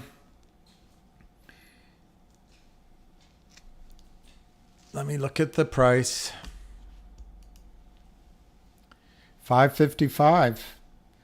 1.6 million. Do you think we can get to 1.7 million and maybe $6 by 8 p.m.? Who knows? I'm trying to peel an orange and it's not cooperating.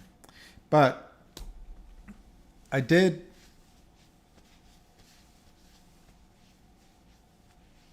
It would be grand if this would go first, but I just have a feeling they're going to go together. But exactly, leader, if this would run and we have a chance to buy into GTII, that's what Grace might be real, might be someone just to give FUD. Is there a rug pull tomorrow? Yeah, it's always possible we're dealing with fraud. They could do anything. But if you listen to Ham, repeatedly say, no one's going to bail out. For some reason, there's this sense that all of Wall Street, from Ken Griffin to the executive suite at Goldman Sachs, down to the order takers at market makers, and all aspects of Wall Street are working to steal our money. And I get it, because I think that's what has happened. But we're educated now, and it's just not true. Wall Street is not a monolith. And every time you say, would there be a rug pull in the stock? Why? Who is it going to benefit a rug pull? Lynn Partners? Where are they going to get the money or the margin power to sell enough shares to pull out the rug from under you? I don't know. At some point that'll happen, but I think from much higher numbers.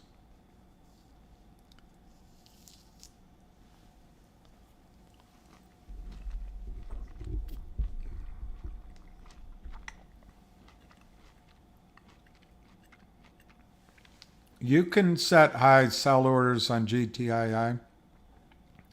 Definitely. And I would recommend it because, everyone's focused on the injunction Alpine got. But if the price of GTII crosses some level, and we don't know what it is, where new money needs to come into Alpine, there isn't any new money. And they being whoever is overseeing Alpine, and probably the NSCC, but maybe internally, will have to buy them in.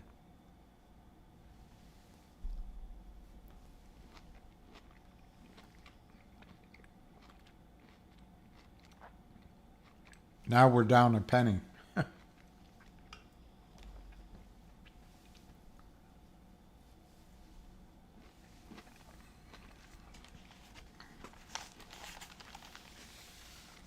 So I had one article to read to you. I always try to come up with something that you can.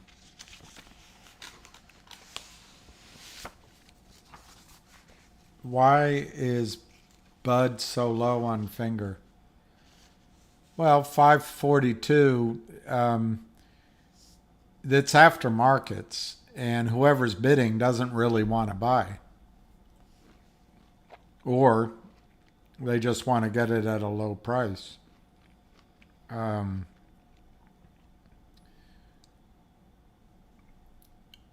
I would. I can't quite see it. It looks like 80 or 60 shares. So it's 800 shares. Yeah, it's irrelevant.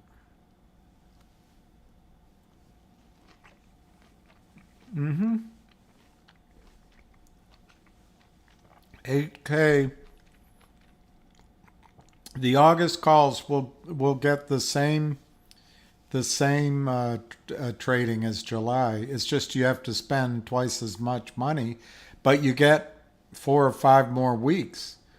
I still, whoever asked me, not that I should answer these questions, I still have my $2 calls, but I sold part of them on Friday and I sold part of them today, and I bought more in the 8s and 7s. So, on one hand, it's all time premium, but it allowed me to take a little bit of cash off and still have the same amount of exposure to the upside. And then I'll have some cash or some availability after the expiry date, and I can buy the August calls. So that's, there's no premium in the $2 calls. Everything in the 6s, 7s, and 8s, everything is premium. So,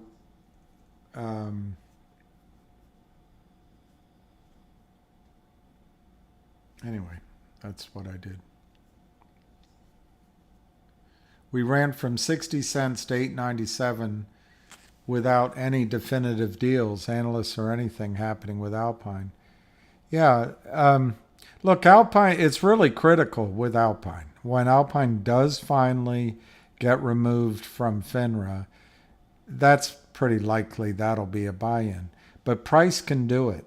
Price can do it without having to wait for a judge's ruling.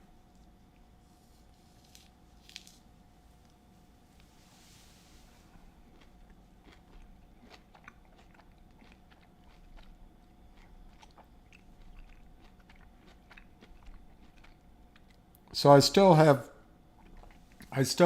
the majority of my $2 calls, but I sold enough to get my money off the table and buy somewhat more of the higher strike prices. I guess I could have put it all at higher strike prices.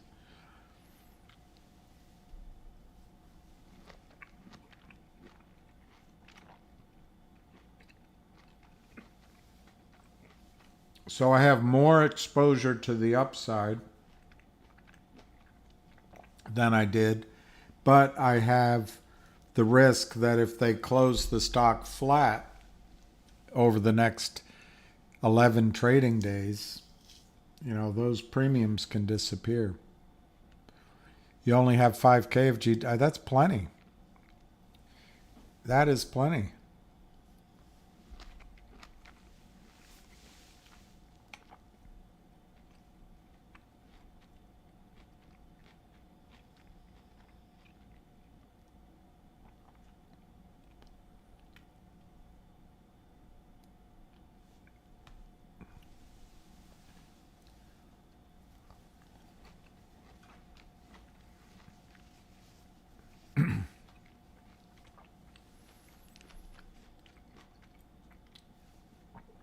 Thank you. I finished my orange. You won't hear any more sounds. Um, I think tomorrow it will gap open, um, but maybe they organize something overnight. Who knows? I cannot imagine that they have. I can't imagine why they haven't been asked to buy in. No more sound. No more sound. I don't know. I didn't do anything. You bought the August 6s, and you must be up. You must be up. Trying to remember. I don't think I bought anything in August. I think I tried to. That's what happened. I tried to buy in August, but they never hit my bid.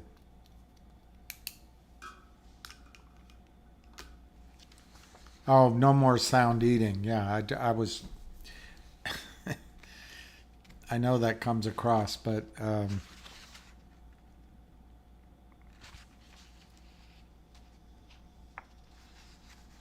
so I wanted to just go over this article. I haven't read it, from Charles Hughes Smith. Who wins and who loses in a deep global recession? Because I think there's a possibility that at the end of this October, November of this year, things are going to get difficult. Normally, as you go into an election year for the presidency, which I think next year is, you tend to get an improving economy. So this may not be an accurate article, but I've followed this guy. He's not everyone's cup of tea, but this is dated July 3rd, 2023. Globalization and financialization have fueled the global economy for 40 years. Now they're in a decline phase. So the question is, does anyone benefit from a deep, prolonged global recession?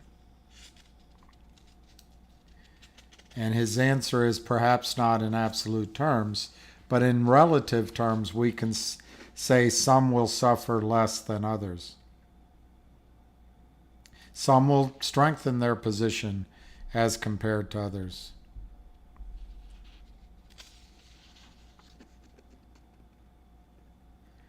We tend to speak of economies in abstractions and statistics, but the consequences are social and political.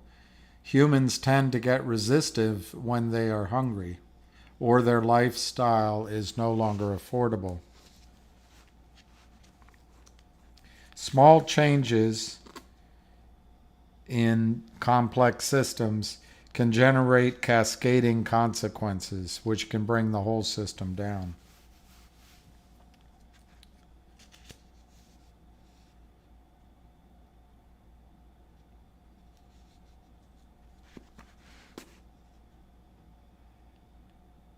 He then talks about inelastic and elastic demand. I'll skip over that because unless you're an economist, that can make your mind go completely numb.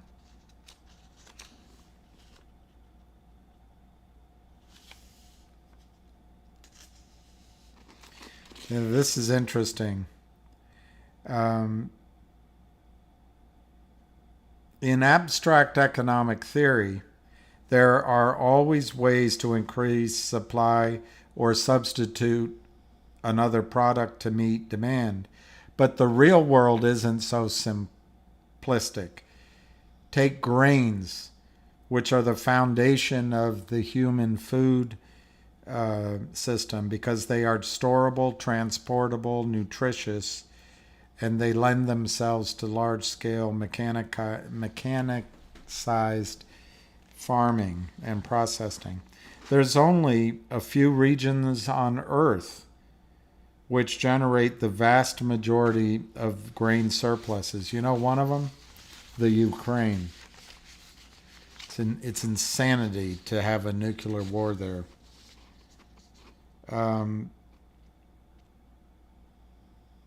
The same can be said for hydrocarbons, and that's been a big theme of mine if you keep listening to me. But economists think just by price going up, somehow that's going to solve, when a crunch comes down, the supply issues of oil and gas. Maybe temporarily, but we're going to come to a point where just simply solve the problem. And anyway, I really think that's why NextBridge to me appealed so much as an investment.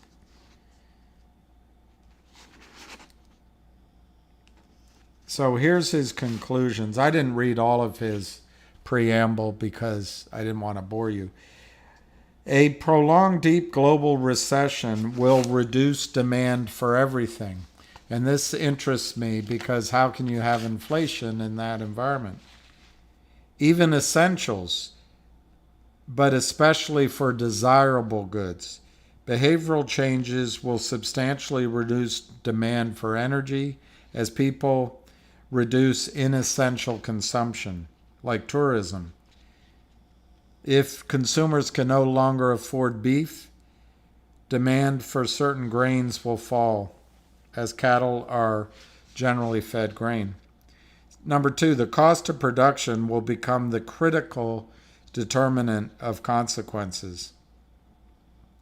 If consumers can no longer afford to consume as much energy as they once did, prices will drop regardless of production costs. Producers, see, this is opposite of my view, so it's important. It's important to understand it. Producers will experience substantial declines in their incomes as a result. Those with high production costs may go broke once price drops below their costs. And those with enormous domestic spending will experience social and political turmoil as their free spending governments are forced to retrench. So he's talking about countries as producers. And that's something to watch out for in Saudi Arabia. They have enormous social spending. And if prices come down, that's trouble.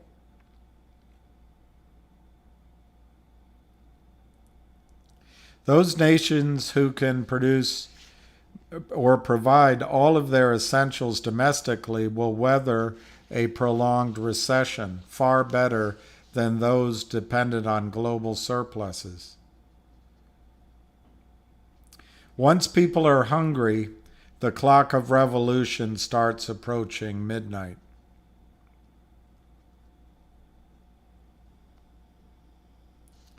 Those nations who are heavily dependent on the manufacture of desirable goods will face significant declines in demand.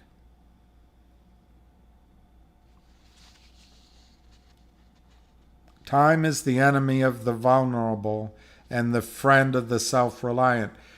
He's talking in terms of companies, but I'd like you guys to think in terms of making yourselves self-reliant.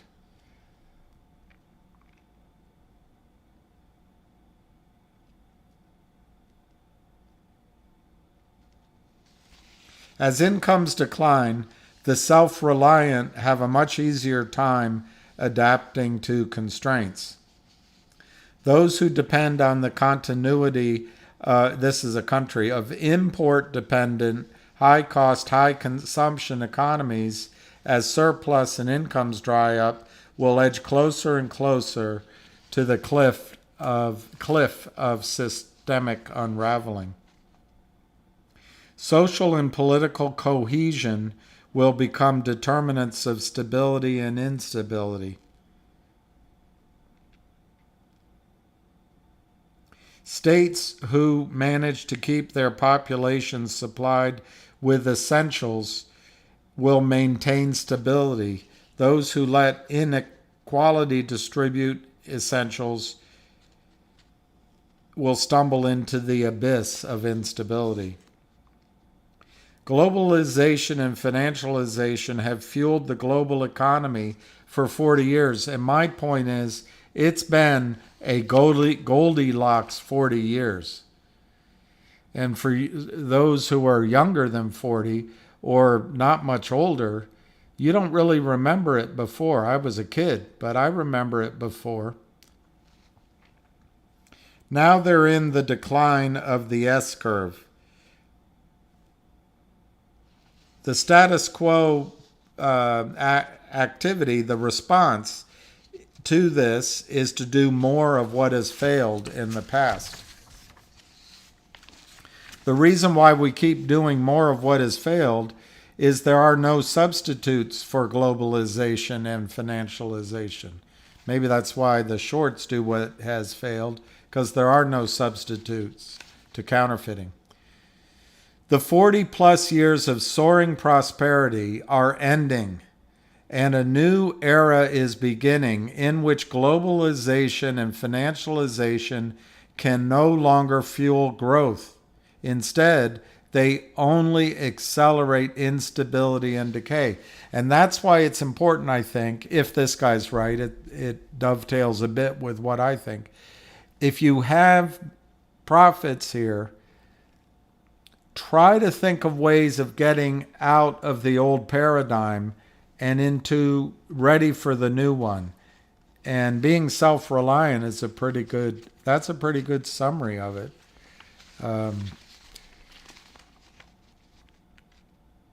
Funny things happen when complex systems unravel. Profits get clawed back. Lifestyles that were taken as birthrights are on permanent back order. Gambling no longer yields reliable gains. The recent past is no longer a reliable guide to the present or the future. Economic theories fail as scarcities aren't alleviated by substitutions, which is the core of all economic thinking, which is, I studied economics. I think it's a big waste of time. And new sources are not brought in online. Technologies held up as global solutions cannot be scaled. Emergent systems start displaying characteristics that are not just the sum of the parts. Predictability and stability are lost. The impossible suddenly becomes not just possible, but inevitable.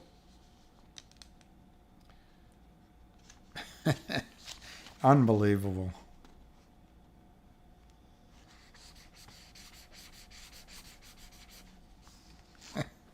Global debt. Global debt topped a record $305 trillion in quarter one of 2022. It's only gone up since. And it's all predicated on efficient systems, growth, and growth perhaps has been helped by computers, certainly, and just-in-time international supply chains. But growth is predicated on an inexhaustible, ever-available, cheap source of hydrocarbons. And don't kid yourself.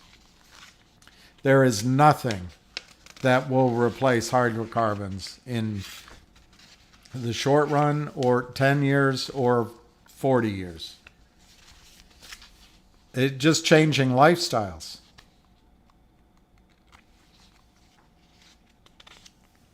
Globalization hits a wall. I'll skip that.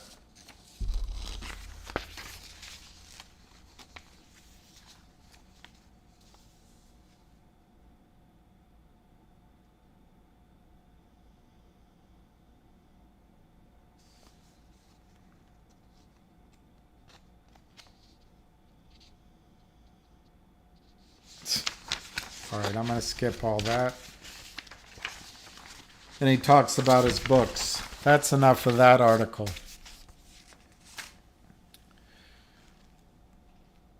my DB,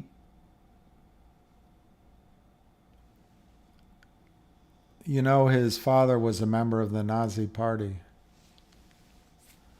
I don't know who you're talking about.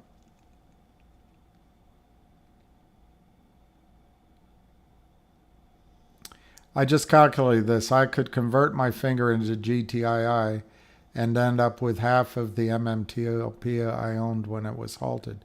Well, yeah, you can do what you will. I'm not saying. I think finger has every setup for a squeeze, but a GTII is a great.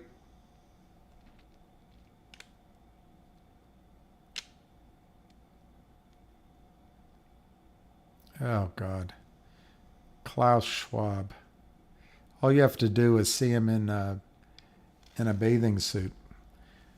Then again, I ain't no bathing beauty either.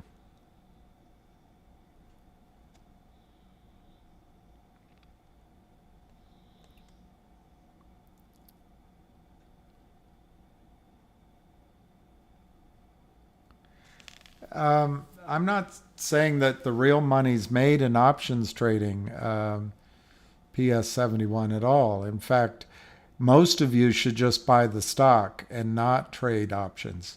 Options are a expiring, declining, wasting asset. They waste away. And you by definition overpay for them. I don't know if my service gives the closing prices on the options. Sort of. It gives the spread. But if you're buying the $8 calls that expire in 11 business days, or 11 days, it's actually 11 days. They expire on the 21st. You're paying 50 cents. So the stock has to go to 9 to make a profit, or 8.55. In a normal situation, that won't happen. So the odds are those calls will go no bid if they can keep the stock flat. It doesn't even really have to go down. Now, if you were to buy the August calls, you pay 95 cents. It costs you 2 times as much. So the reason it makes some sense to buy, a lot of sense to buy the July calls, it costs you less money. And if you save that money and nothing happens over the next 2 weeks, you can always buy the August calls then, and they'll probably be cheaper than paying the 95 cents now. The cost of buying the Julys and then later buying the August will be cheaper than paying the 95 cents now. So that's one reason to do it. But I strongly urge that if you have profits in the calls, that you consider at your own time and your own place taking a little bit of money off the table so that you trade with house money. You get your original money off the table. I do think finger's about to go up dramatically, and I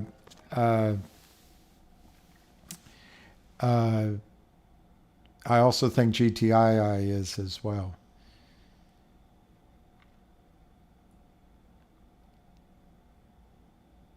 You can make a profit on the premium increase. The 45 $8 calls made a high of $212. I got a little lost in that. I don't think anything made a high of $212, but the 45 $8 calls, I don't know what. The cost to borrow on finger probably is absurd. The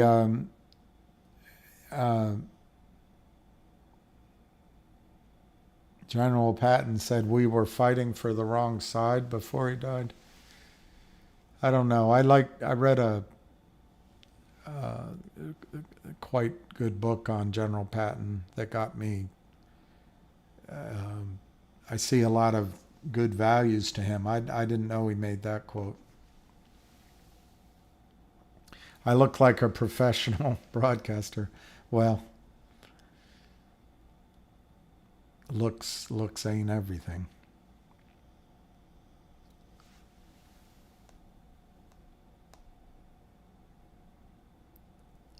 Well, Chris, look, the number that Tom Ronk came out with at buyins.net, I think today or yesterday, is 153 million shares short.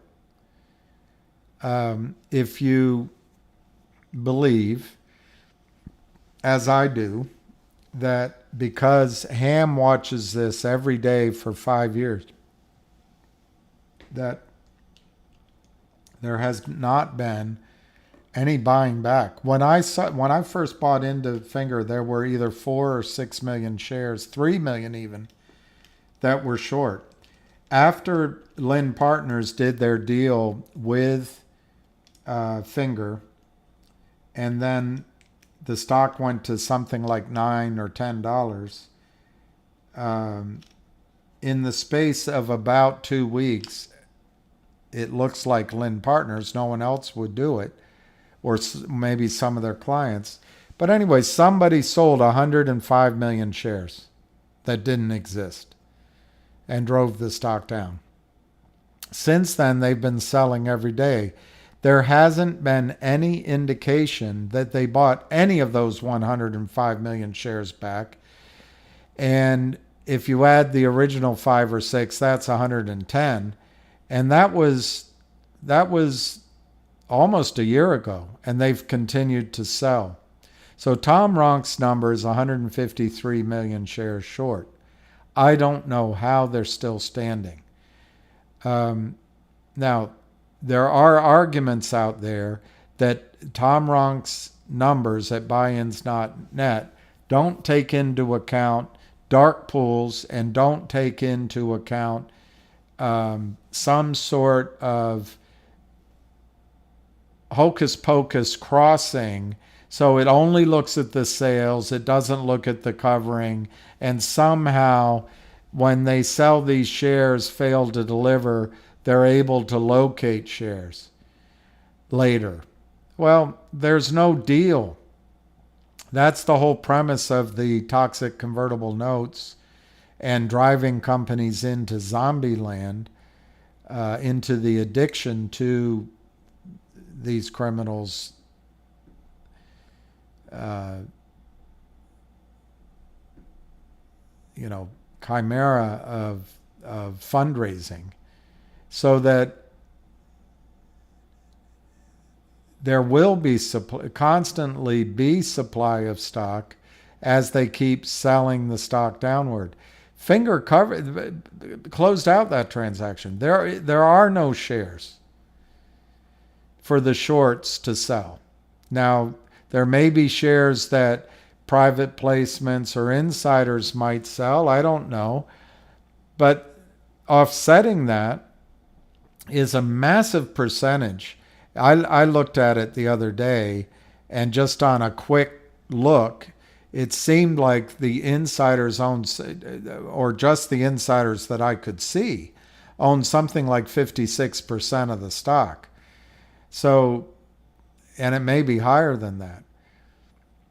But there's an argument that somehow something is happening that's reducing that short position. I don't see it. The other thing is possible is that the company is going to do a financing like all these others do that help out the shorts. Well, that's not going to happen. That's not going to happen. Finger now has, I think last quarter they had something like $6 million in revenue, and the previous quarter $11 million. But the key thing is they have something like 9 or 10 or 11 million in cash. And now that money goes to buying minutes at a discount. So their cash on hand and their revenue is going to start growing exponentially. And they don't need to go take another bad financing. So whoever's selling here, I don't get what they're seeing. I think they're taking an enormous risk. But somebody's selling, obviously. Maybe it's as simple as day traders bought it this morning, it's up $1 and they sold it. Or maybe the Lynn Partners, in a state of stupor, is just selling everything they have to see if they can drive it down. Or maybe at benchmark, there's a cohort of these Lynn Partner type groups and they're all trying to keep it down. But what have they accomplished in the last 3 weeks?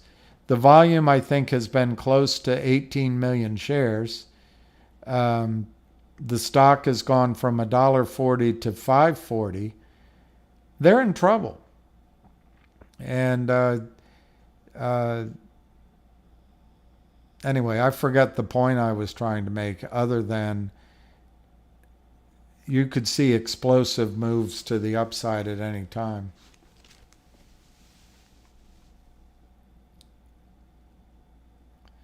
The red lamp is good luck in Chinese. That's cool. I like that.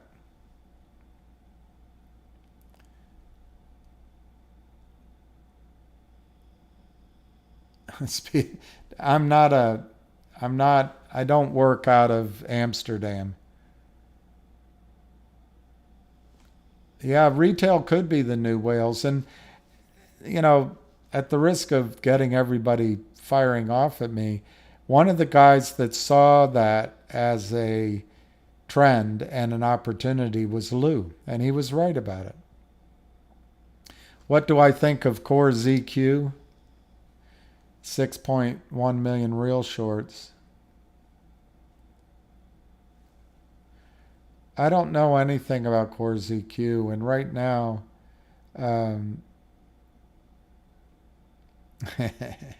Glad hand M. You'd marry in a heartbeat back in the day. Yeah. But I might have been too complicated for you. Back in the day, most of the women I knew didn't want to get married. They wanted to pursue their professions.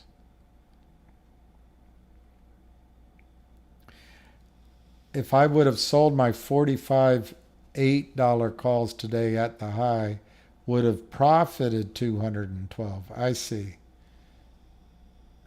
Yeah, it's the premium. I see what you're saying. Yeah, you want premium expansion. It's really hard in 2 weeks, but when you're on the verge, when it looks like the stock, for other reasons, not us, could have a gamma squeeze, could have a buy-in, could have a big, massive buyer buying shares. It's risk reward. You're risking, last I looked, I think they're higher, but if you bought the $8 calls, you're risking 40 cents. I bought 10 of them. I think I paid 35 cents. So I risked $350. If it runs, and let's say it goes to 20 or 30 or $40, let's just say it goes to 25. I make $25,000 on a $350 investment. But if that doesn't happen in 2 weeks, they're worthless unless the stock maybe goes to 8, 9, 10. So that's the dynamic. But to buy the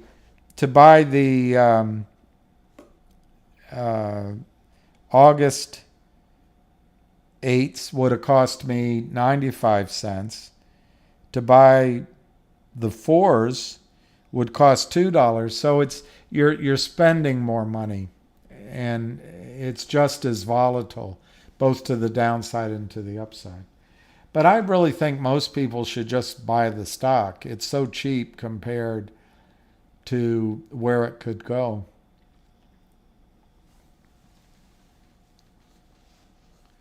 Well, Robert, yeah,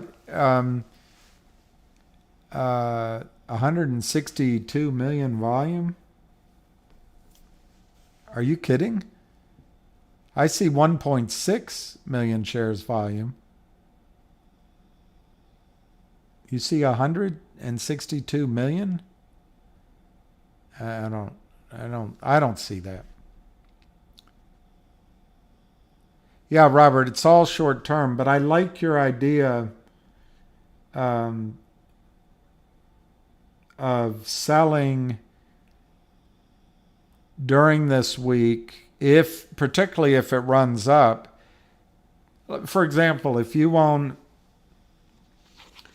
I own 15 of the sixes, and to my memory,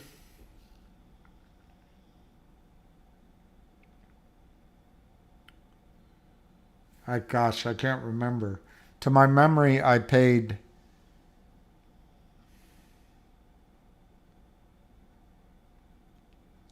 $0.30 maybe for those, maybe. But anyway, it doesn't matter what I paid. Right now they were at 70 cents. Let me look. Yeah, 65 to 75 cents. So call it 70 cents. If for some reason GTII were to go, say, to 7 or 8 tomorrow, I would be tempted to sell those and then buy the 9s or the 10s.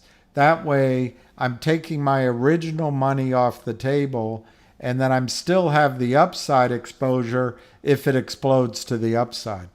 I would be giving up some of the short-term profit if it only goes to $10, because obviously the difference between $9 and $10 is 1, and the difference between $9 and 6 is 4. But I like your thinking that you want to just at least get your original money as these are going up. Get your original money out of the trade. So then the rest of it is just a debate. If you take your original money out, the real debate is how much is going to be your profit, assuming you don't let it go back to zero. But let's say I sold I have 15 of the sixes, and let's say I sold, I'm just trying to do it in my head, 5 of them at $1. I would take my original money off. I'd make a small profit and take my original money off the table.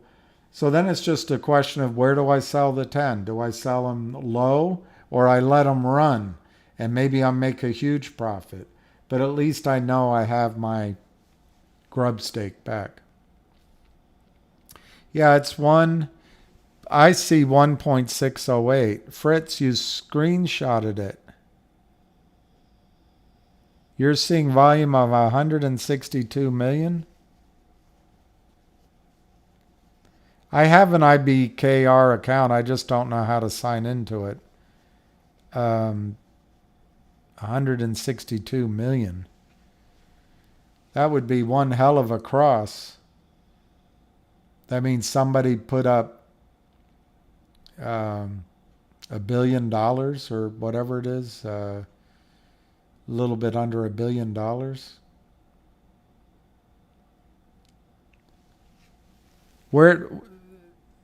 Where's the screenshot? The volume right now equals 162 million.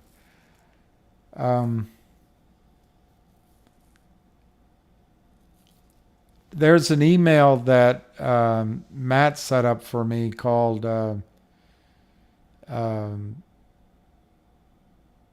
Lucky is my boss at gmail.com. If you have a screenshot, send it to me. Lucky is my boss at Gmail. He'll send it to me, I think.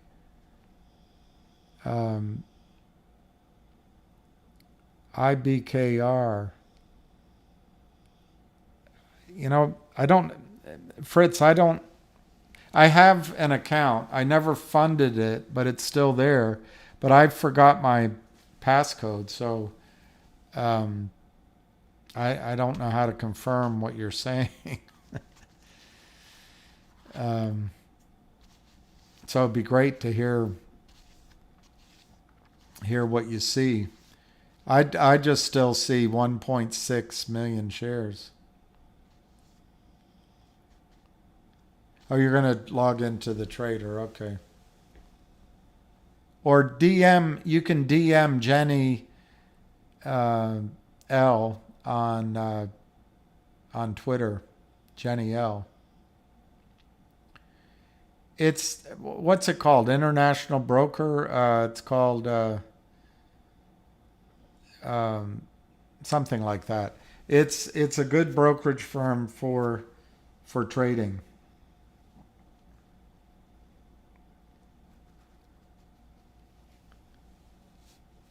Peter Paperhead. Peter Paperhand. What? It's there?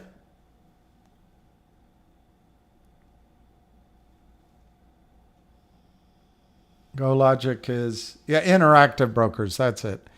95 cents. Yeah, GoLogic I think is a great purchase. I think it's going to take a little longer than Finger, and it'll take a little longer than Logic. But I think you can make 4, 5, 6 times your money on GoLogic. And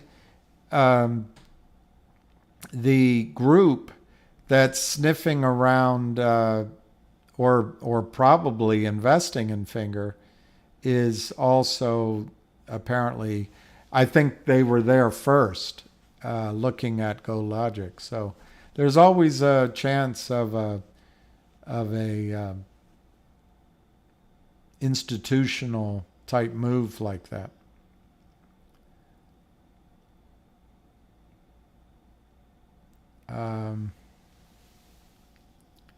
Very happy to see Finger and GTII pumping. Let's hope it's not people dumping when the price is low. Well, that's confusing. If they were dumping, the stock would be going down. So I'm not smart enough to figure that out. Finger is looking like somebody's been accumulating for 3 weeks. It looks like it wants to go much, much higher. So,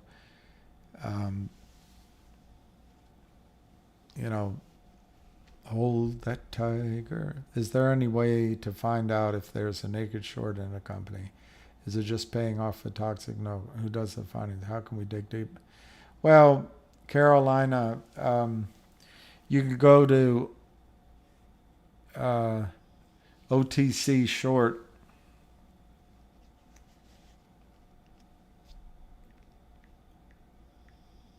Report, OTC short report. And if you see, and put in the symbol, if you see a lot of shorting each day, that's a clue that probably there's a short in it. There are people that argue, well, that only looks at one side of the tickets. There's so much honesty and integrity in the markets that when they mark a long wrong, or they don't locate shares and market short, or when they counterfeit shares, that they come along later and clean it up. I don't know. But that's where I would start, is looking there.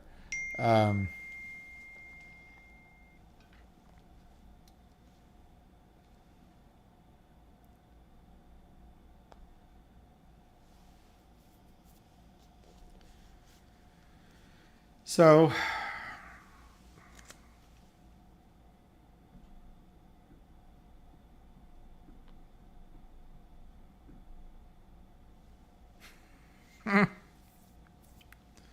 I don't buy it. They would just move an entire trade. Let's see what's going on.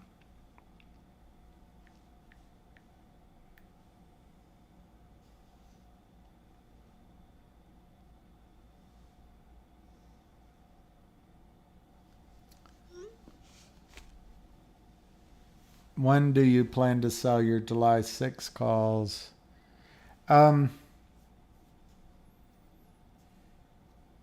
Well, I was thinking of trying to sell some today, but I got on this phone call and uh,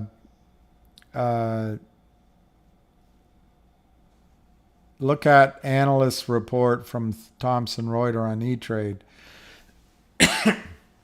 Is it about E-Trade or is it about Finger?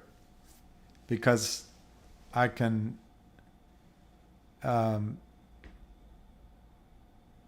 on E-Trade. I should have it if oh, I see it.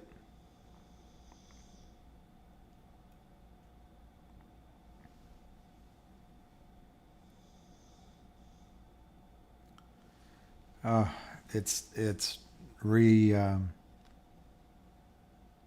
Let me just print it if I can. It's constantly spinning. I don't know if I can print it.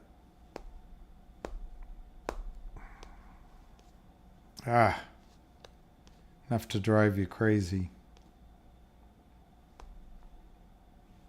I see it. I just can't get it to enlarge. So let me try again.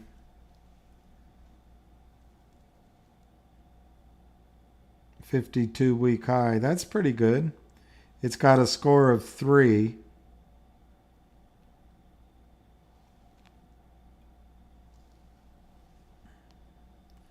Yeah, I see it. I don't know how to get it printed out. It looks like a buy report. No, it's saying there's one buy report out there, which we know who that is. That's pretty good.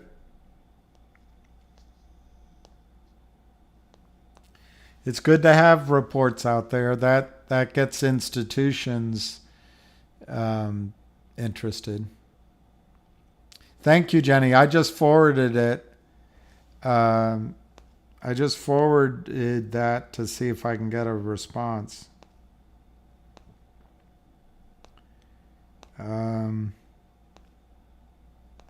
It's a 12-page article.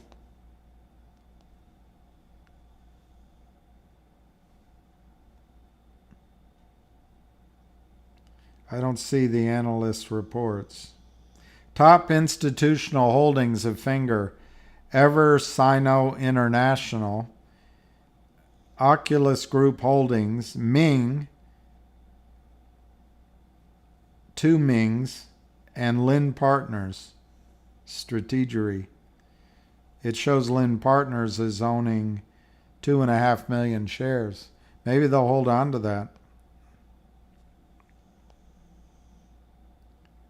That's very good. Very good.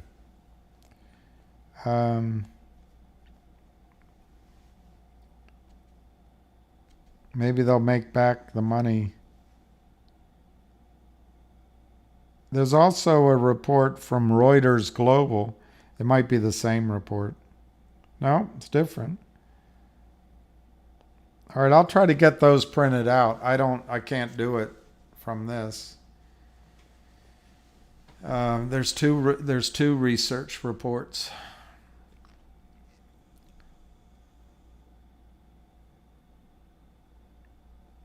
July 6 calls. So anyway, I was telling you, I was thinking of selling my calls today or tomorrow or the next day. But the price action has me thinking it's going to run. So here's what you have to do. If you don't do anything and the stock closes at 6, next Friday, you get zero back.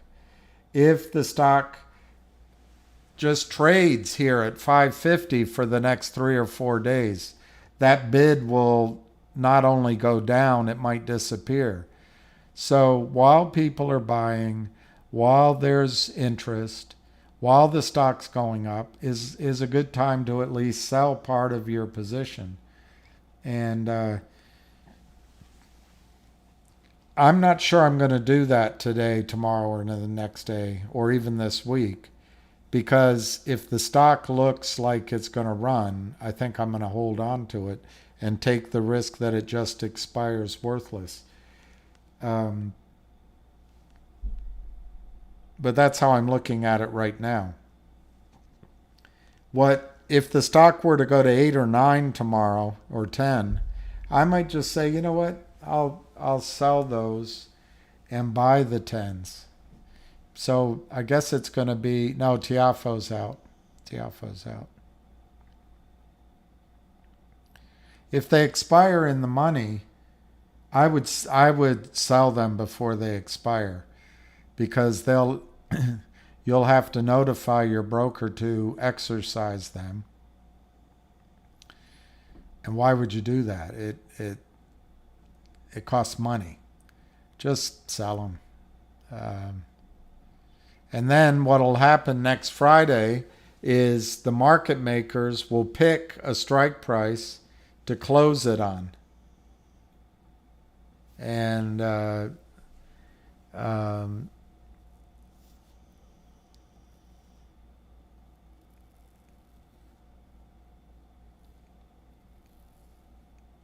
if it's $6, you'll lose the premium. So let's just see how it trades tomorrow. I'll let you know.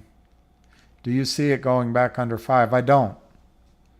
I don't see it going back under 5. Now that it closed above 5, I don't see it going back under. In fact, I would guess it's over 6 tomorrow. And there's a potential tomorrow that when you open your computer, not only will it be over 6, it might gap open to 9 or 13 or something. Hey, Skydog. There's a report on E-Trade, so I'll try to, I don't know how to, maybe they don't want me to be able to print it out. I'll figure out how to get it printed.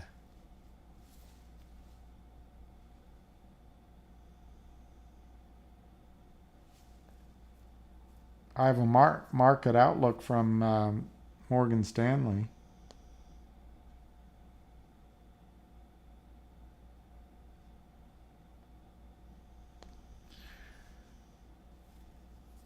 Not my financial advice is to cut loose any options July 20 around 11 a.m. if it didn't gap. Yeah, tomorrow there's a mixture of hope and premium tomorrow. If it doesn't gap, you can still get that premium. Maybe that's the strategy, get out tomorrow. But then what are you going to do with the money? You buy the August, you're going to end up with half the number of calls. You leave it in cash, it's a flip of the coin that it will be at the end of 2 weeks. You can buy the Augusts cheaply. The stock could run. So yeah, I see GoLogic with very little volume. There aren't very many shares out there. GoLogic was distributed to shareholders 2 Decembers ago, but it's still restricted and you can't trade it. The restriction has to come off. So there's not a lot of shares out there for trading. I would buy GTII. Oh, I see. If you sold it, you buy GTII. Yeah, that would make sense.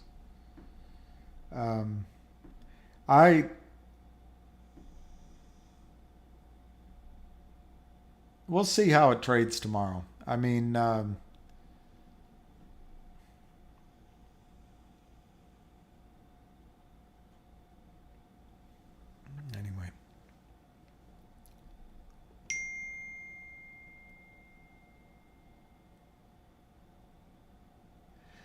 You have to sell them before expiration, um, but you can do that up to a minute before the close.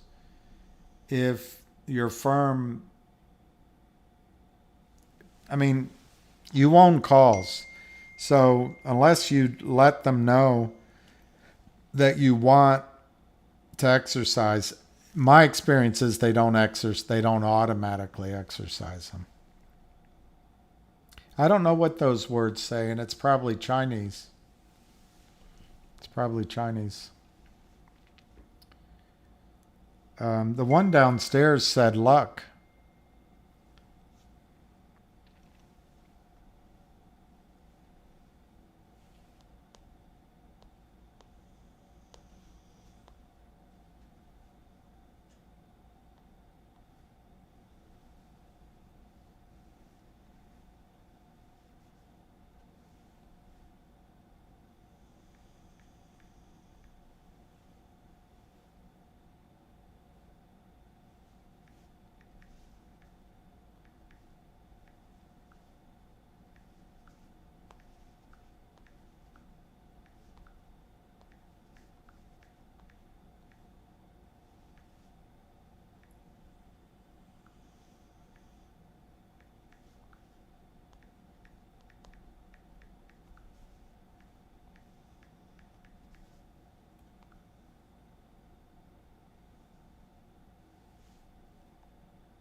I'll find out, Fritz and Jenny.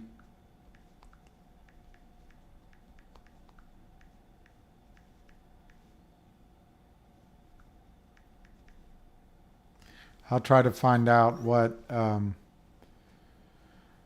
I don't exercise. The whole point of options is to not risk as much money. There's no reason to exercise.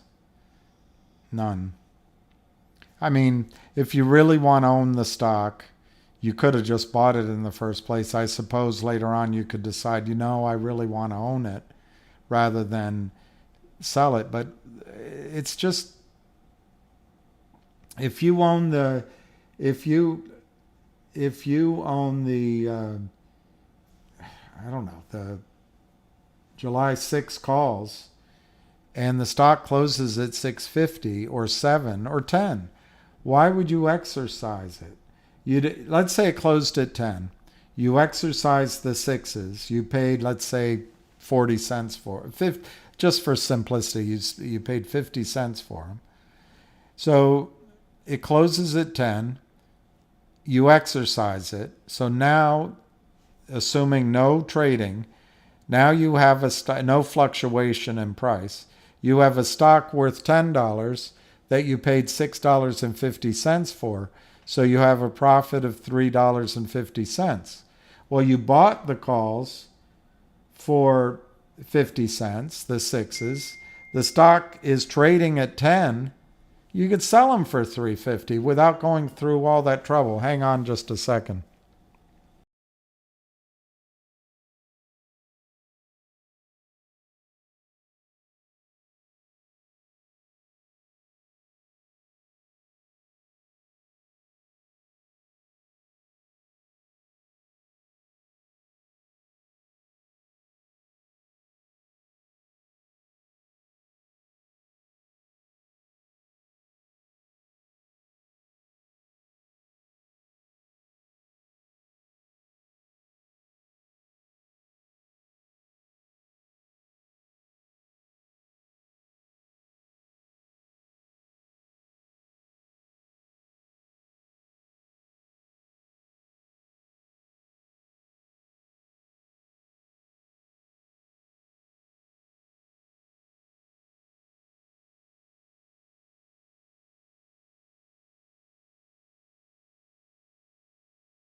All right, one of the guys I sent that to thinks it's a decimal mistake or just a mistake because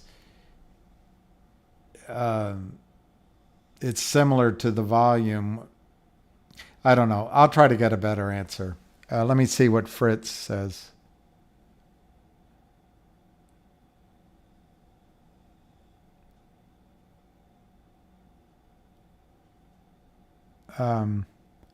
I wonder. Oh, is my sound still off? No. Well, there you go, Porter Daniels. Finger could go above its $17 high. All right, so Robert says if you have the cash in your account, they usually automatically exercise them in the money. Otherwise, they sell to close and give you the cash. All right, that's a good answer. Why don't you think it'll go under 5? Um, I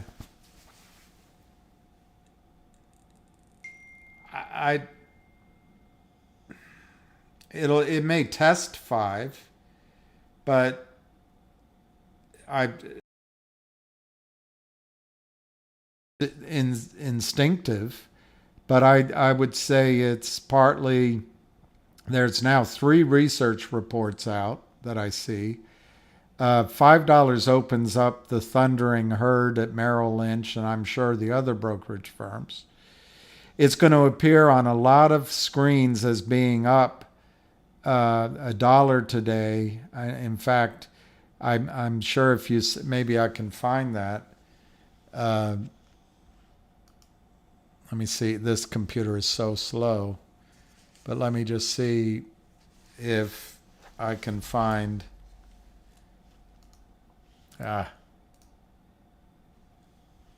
Okay.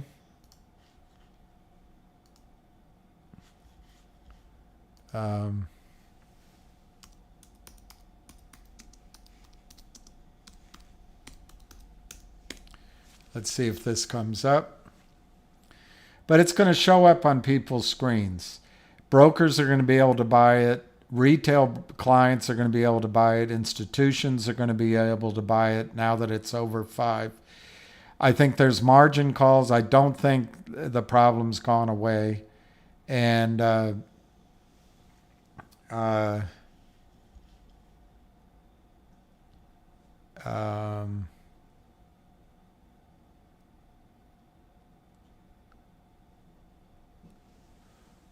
let's just see. My computer's being slow. I'll use Business Insider if they let me open it up. They do. So the NASDAQ 100, that's not going to be, we're not going to be on that. Top movers, finger's not going to be on the top 100. Okay. So let's try Yahoo. Anyway, my point is it's going to show up on computers, so there'll be some buying. You might say, well, why wouldn't they short? And you might be right. But the other thing is, who's going to give them money to short it with? Who's going to short this stock? You might be right. I'm not trying to totally dismiss you. All right, so today, the biggest gainer was PTT Exploration and Production Company, Icon Enterprises, Helen of Troy Limited, Fisker, Carvana, Upstart, Chime Data, SenseTime, Ginkgo Bioworks, Aurora, Cava Group, Symbiotic, Circuit, DDI. Let's just go down it without reading them all out.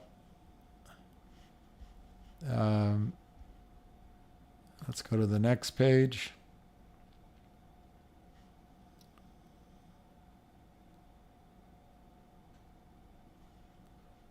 Wayfair. Let's go to the next page.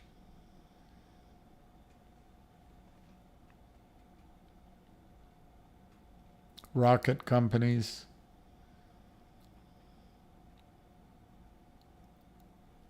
Fluence Energy. I don't see finger. Maybe it's on a different list.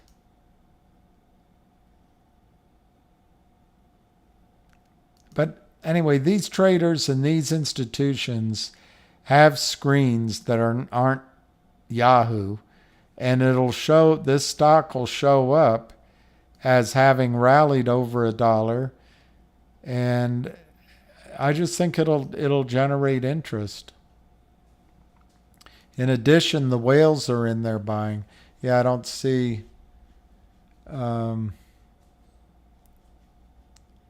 Let's go to NASDAQ.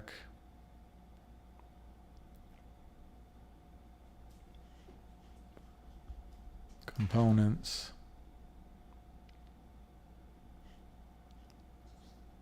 Top 30. It's not a top 30. So anyway, I can't prove it to you, but it's going to show up on screen. So I don't think the stock's going under $5.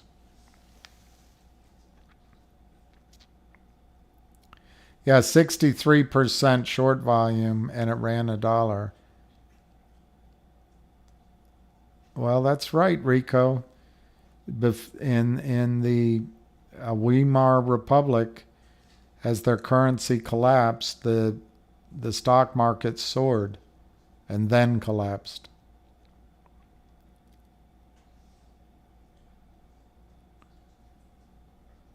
Maybe they do it to lend out, Fritz. Maybe they get rid of the GTCs to lend out. It also might be that they have a policy. I don't know what their policies are. So anyway, it's 5:32.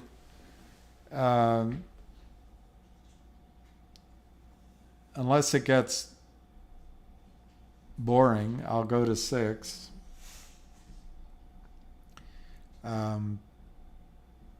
I don't know what else to be telling you guys. But I like the idea of over the next several days, if the stock runs, go ahead and try to get your original money out. On the other hand, if you put it there to just let it ride, I don't think that's a bad strategy either. You just have to understand the risk.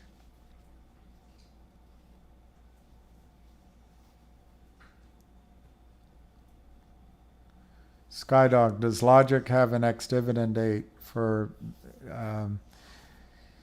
the... Let me just check for today.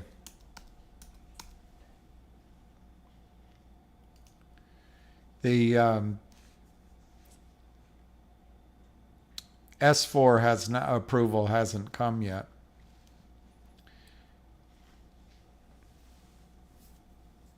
And I want to set this up. I want to learn how to set this up so I can show you this stuff on a screen. And I've been looking in a couple of services that might work for that. There is no, hang on.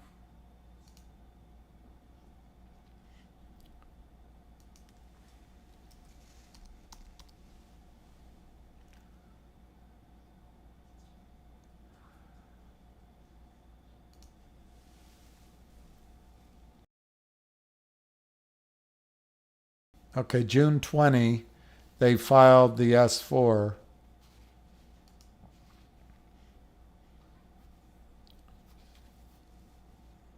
Aubrey Spack did. Let me see if I can zoom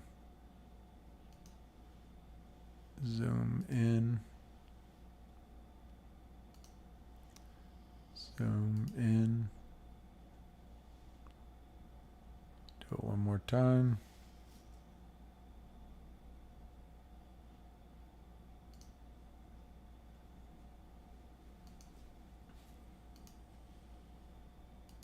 Okay. They have the Form S4 filed, Aubrey SPAC does, with the SEC. They filed it on June 20, 2023. And if you go down, it says you were cordially invited. This is a proxy. The special meeting of shareholders will be held on blank blank AM PM Eastern Time on blank 2023. Thank you, Alan from Alameda. Very kind of you, and I'll put it all on KYP when she's playing ham. No, just kidding. The board of directors has determined to convene and conduct the meeting in a virtual meeting format. Stockholders will not be able to attend in person. This proxy statement prospectus includes instructions on how to access the meeting. Aubrey is a Delaware blank check company established for the purpose of entering into a merger, share exchange, asset acquisition, stock purchase, recapitalization, blah, blah, blah, blah, blah, blah.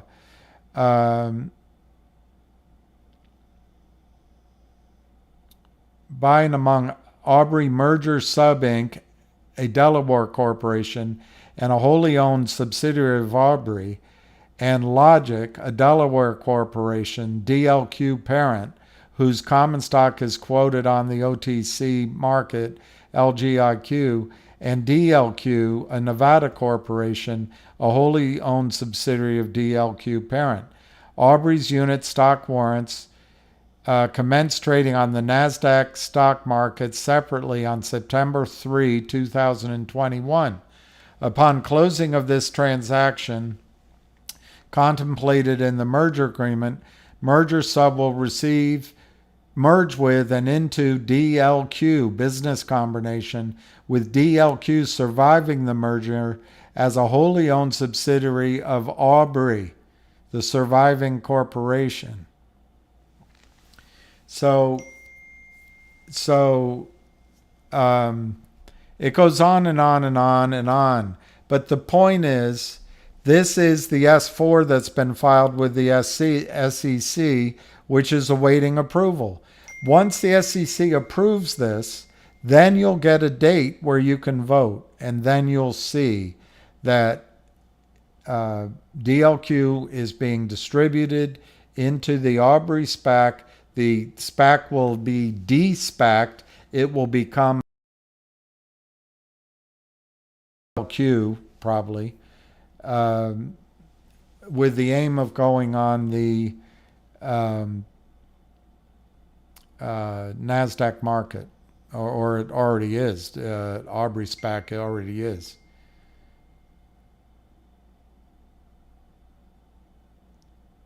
This just goes on and on and on and on.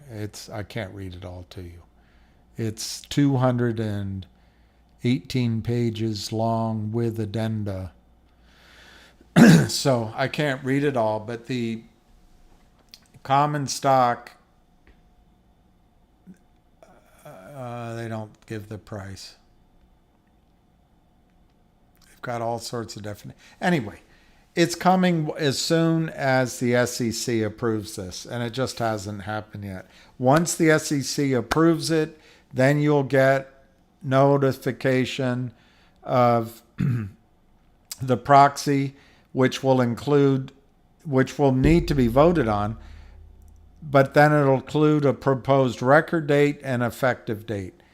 All we're waiting on to kick it all off is the SEC approval.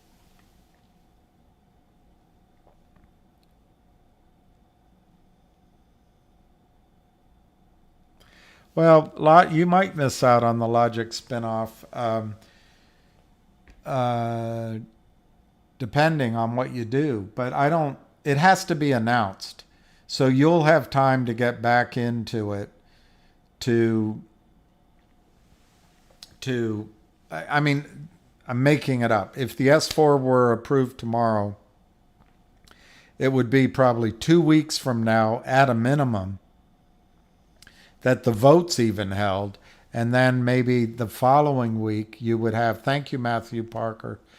And thank you also to Alan from Alameda. And earlier, someone also, I didn't say thank you. I did, but I didn't call it out. Now I can't find it. But the other gentleman that, I can't find it earlier. Very much appreciated. So let me see these videos. And that's nice, Alan. You and Ham have been absolutely killing it with your live calls. We all really appreciate it. Well, I give all credit to Ham, but I would second your emotion. I would second what you're saying, that it's very difficult to get the kind of information and understanding that Ham describes. Let me see what I got here.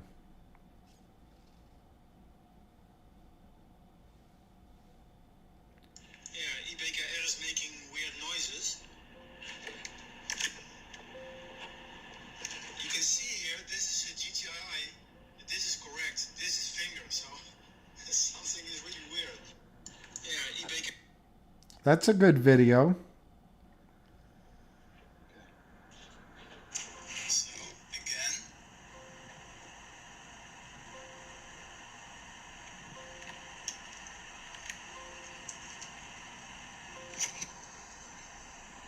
GTII. Finger. This is weird. And the noise, I cannot understand why this is making a noise. I wonder, I can't, thank you for both of those videos.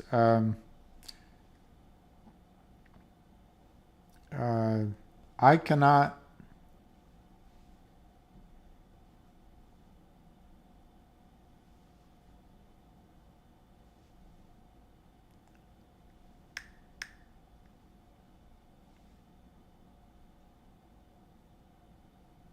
I'll see. I sent it on to a couple of guys to see what their thoughts are, but I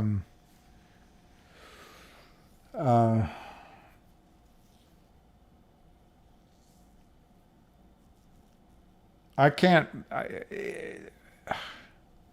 I can't figure out what that would be, because I don't think Jeffries works with IBKR. It could be. Do I play tennis? Not I. You know, it's. I have a lot of regrets in life, and one of them that I do is when I went to school and then went to work. I just focused so hard. I was like an idiot. I studied hard and then I worked hard, and I just didn't have time for tennis. But I wish I had done it. I don't know that I could do it now. But I did play when I was in high school. And no, I never played on clay. I never played on grass. We just played on those, you know, they were all the rage back then. They're everywhere still. I don't know what that surface is. The tennis court surface that's multicolored. I might take up pickleball. I've got to get my. Thank you again, Matthew.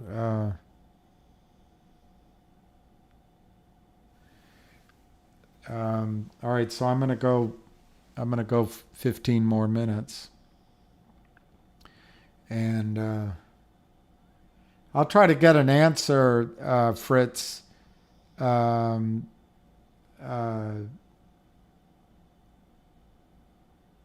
I'm sure we will get an answer if other people are seeing that. I don't know how it solves the problem, because Fritz, I don't think well,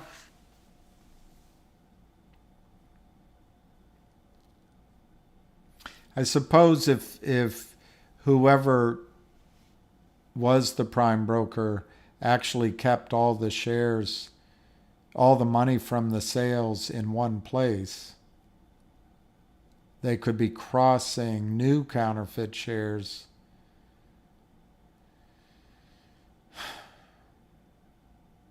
I don't. I can't come up with a scenario where that entry makes any sense at all. And I can't come up with a scenario where it helps the shorts. It might, I guess there might be a way it buys time, but I don't know. Just call me confused by that entry.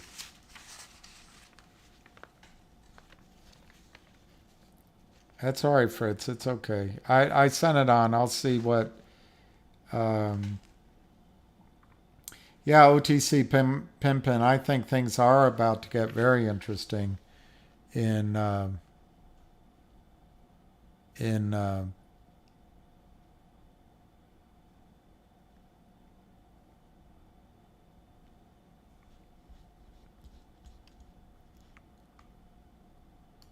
I'm gonna go see what it's trading for. That's the other thing I don't understand, Fritz and Jenny, is if that's the real volume, it should show everywhere. It shouldn't just show at Interactive Brokers.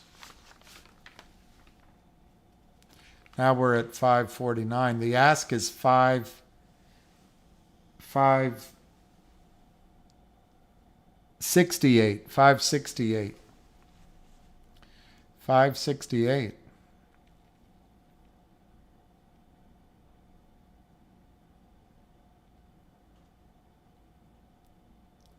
So you heard last week IBKR was fined for naked shorting. Maybe they crossed something internally. I don't know. I don't think it's a sign of strength for the other side. If it's a real number, it's so blatant and so out in the open. It reeks of desperation. Who will win the home run derby tonight? I didn't even know it was going on. I'll say, I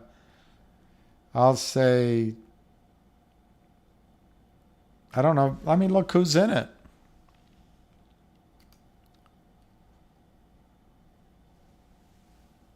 Let me look to see who's in it.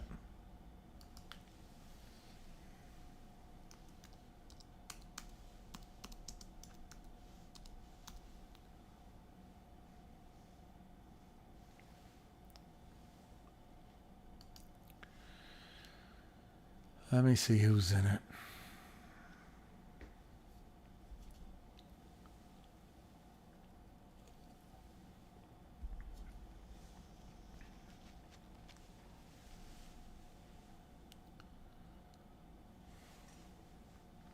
Okay. 2 hours ago.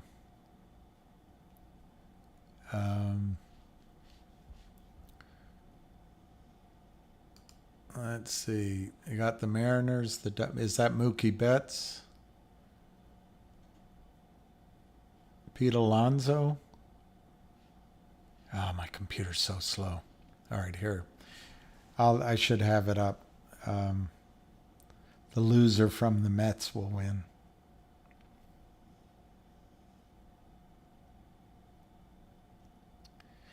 Well, we'll talk about something else while that comes up. Or I'll try to get it on my phone.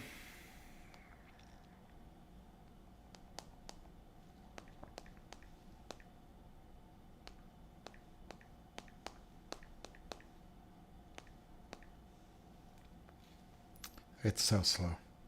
All right. Okay.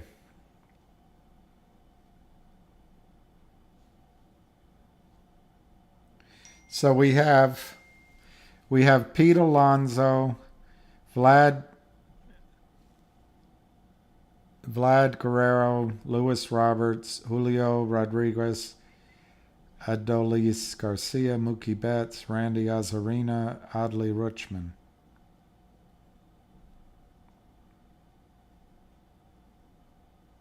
I don't know. Of those names, you might be right. It might be the Mets guy, Pete Alonso.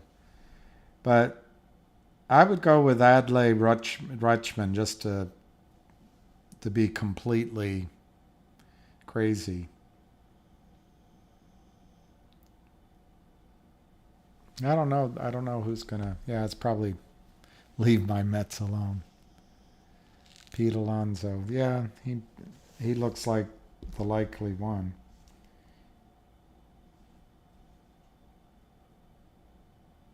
He looks like the likely one.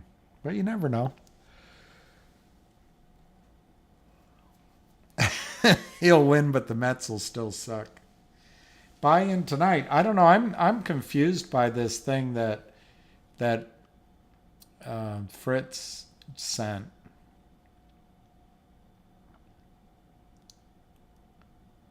Yeah, Retzman could. All right, Jenny. Thank you. I'm only gonna be on another 9 minutes because.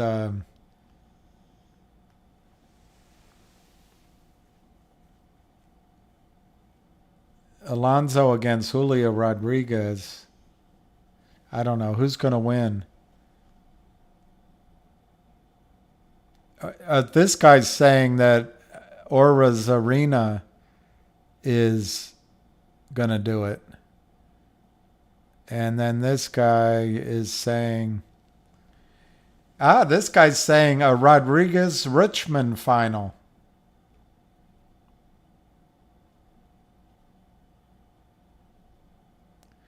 Alonso takes this event more seriously than anyone in recent memory. And this other guy says Robert is going to pull out the upset.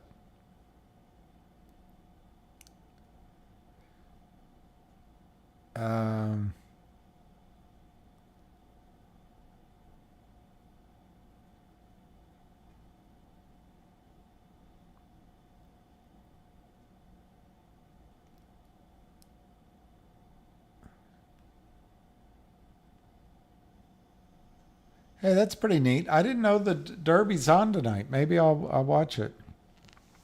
All right, Jenny, thank you. I'll try to get an answer on that question.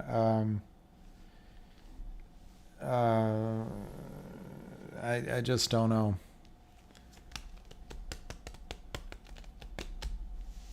And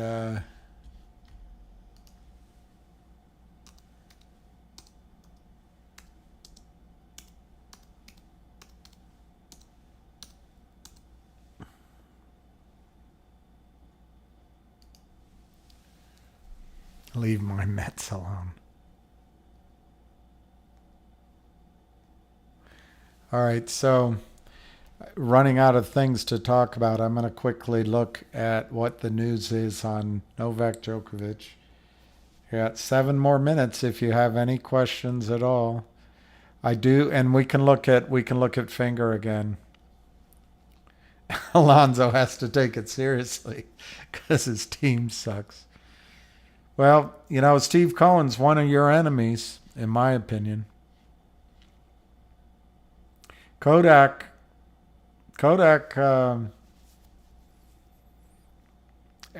you were right, J Mr. Photographic. Can't open the page. Swell. But, I'm not Rockefeller, so I can't. Yeah, it's apple crap. It's old apple crap. It's just you can't add memory to it. Yeah, Think or Swim shows 1.6 million. That's all I see that traded too. So one guy came back and said it's just a decimal error. I don't know. Closed today at 6:06? JMR. We should have listened to you, not me. That's a better move over the last what month. That's a better move than finger. That's incredible. And I will tell you that Ham called that as a play. Uh, I don't know, a year and a half ago, and it worked. It ran. So he'll have some information for you, JMR. Um,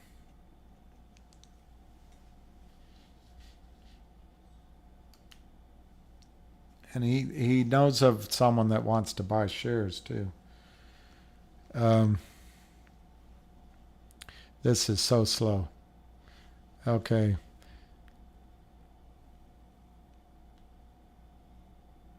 Carlos Alcaraz beats Matteo Berrettini.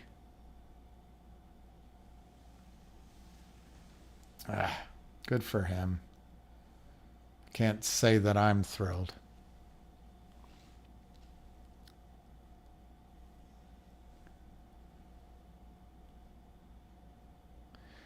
Novak Djokovic notches 19th career match win at Wimbledon.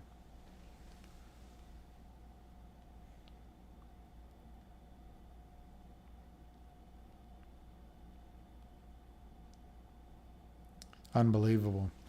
Okay, so PWM, all right, PWM, I'm gonna listen to you're a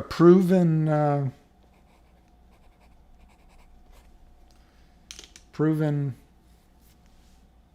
thinker.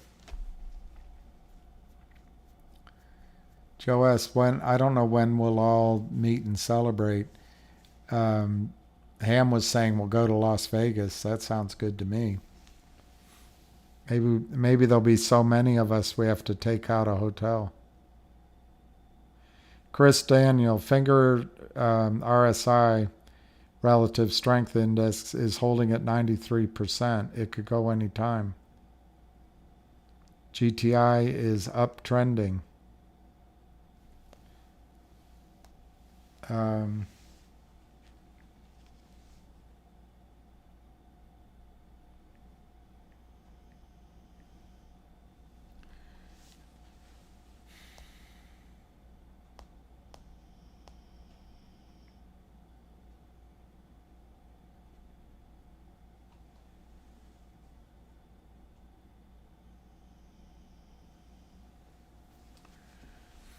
Lose house, lose sell. Oh, I wish I had not read that out loud. I didn't mean to read that last one. I'm hoping finger goes parabolic before GTII. It could. You know, we could wake up tomorrow and the stock's up $5 in the pre-market, and then it opens up 10, 15. You know, it could happen. But they're fighting it still. I don't know how, but they're fighting it. But we could get a buy-in anytime, I think.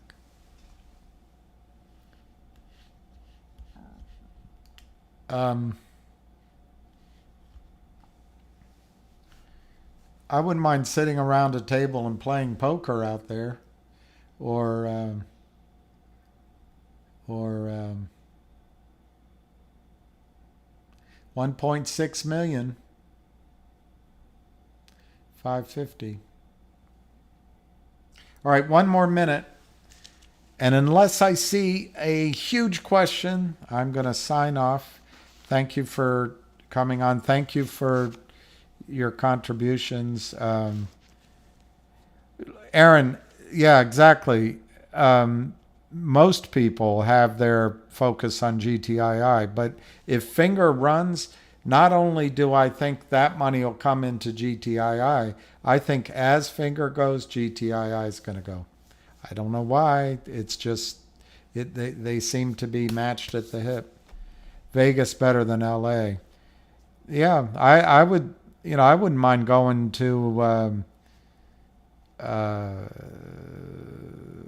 yeah, Vegas sounds fine. I mean, everybody can get there. You think the buy-in will start at 7 p.m.? Maybe. If it starts running, maybe I can do that, JM. In an hour, I'll look. If it starts to run, I'll try to come on when this thing starts popping. So anyway, JMR, I really congratulate you on your call on Eastman Kodak. And thank you, Fritz. Thank you, Jenny. Alan, I was placing GTC orders on E-Trade today. Well, some are rejected, but you can change the order. And that reminds me, I got to look. Well, Skydog, yeah, I've got a Venmo account that has a picture of Lucky on it. That's the only thing I have set up. Venmo with Lucky Dog on it. But I don't know anything more fancy than that, and I barely know that. Yeah, that'd be fun to do poker. I'm not very good at it, but it would be fun to be with everybody. All right, so I'm going to say goodnight. Peace, love, and happiness. Today was a great day. Today is what winning feels like, and let's see if we can carry it through tomorrow. So thanks again, and I will come on as soon as if something action comes. Otherwise, it'll be basically the same time. And cheers.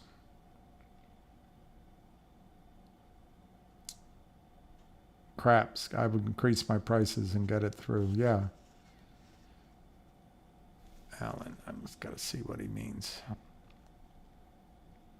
Oh, yeah. That's it. That's how you do it at E-Trade. Absolutely. All right. So I'm going to say goodnight. Thanks again.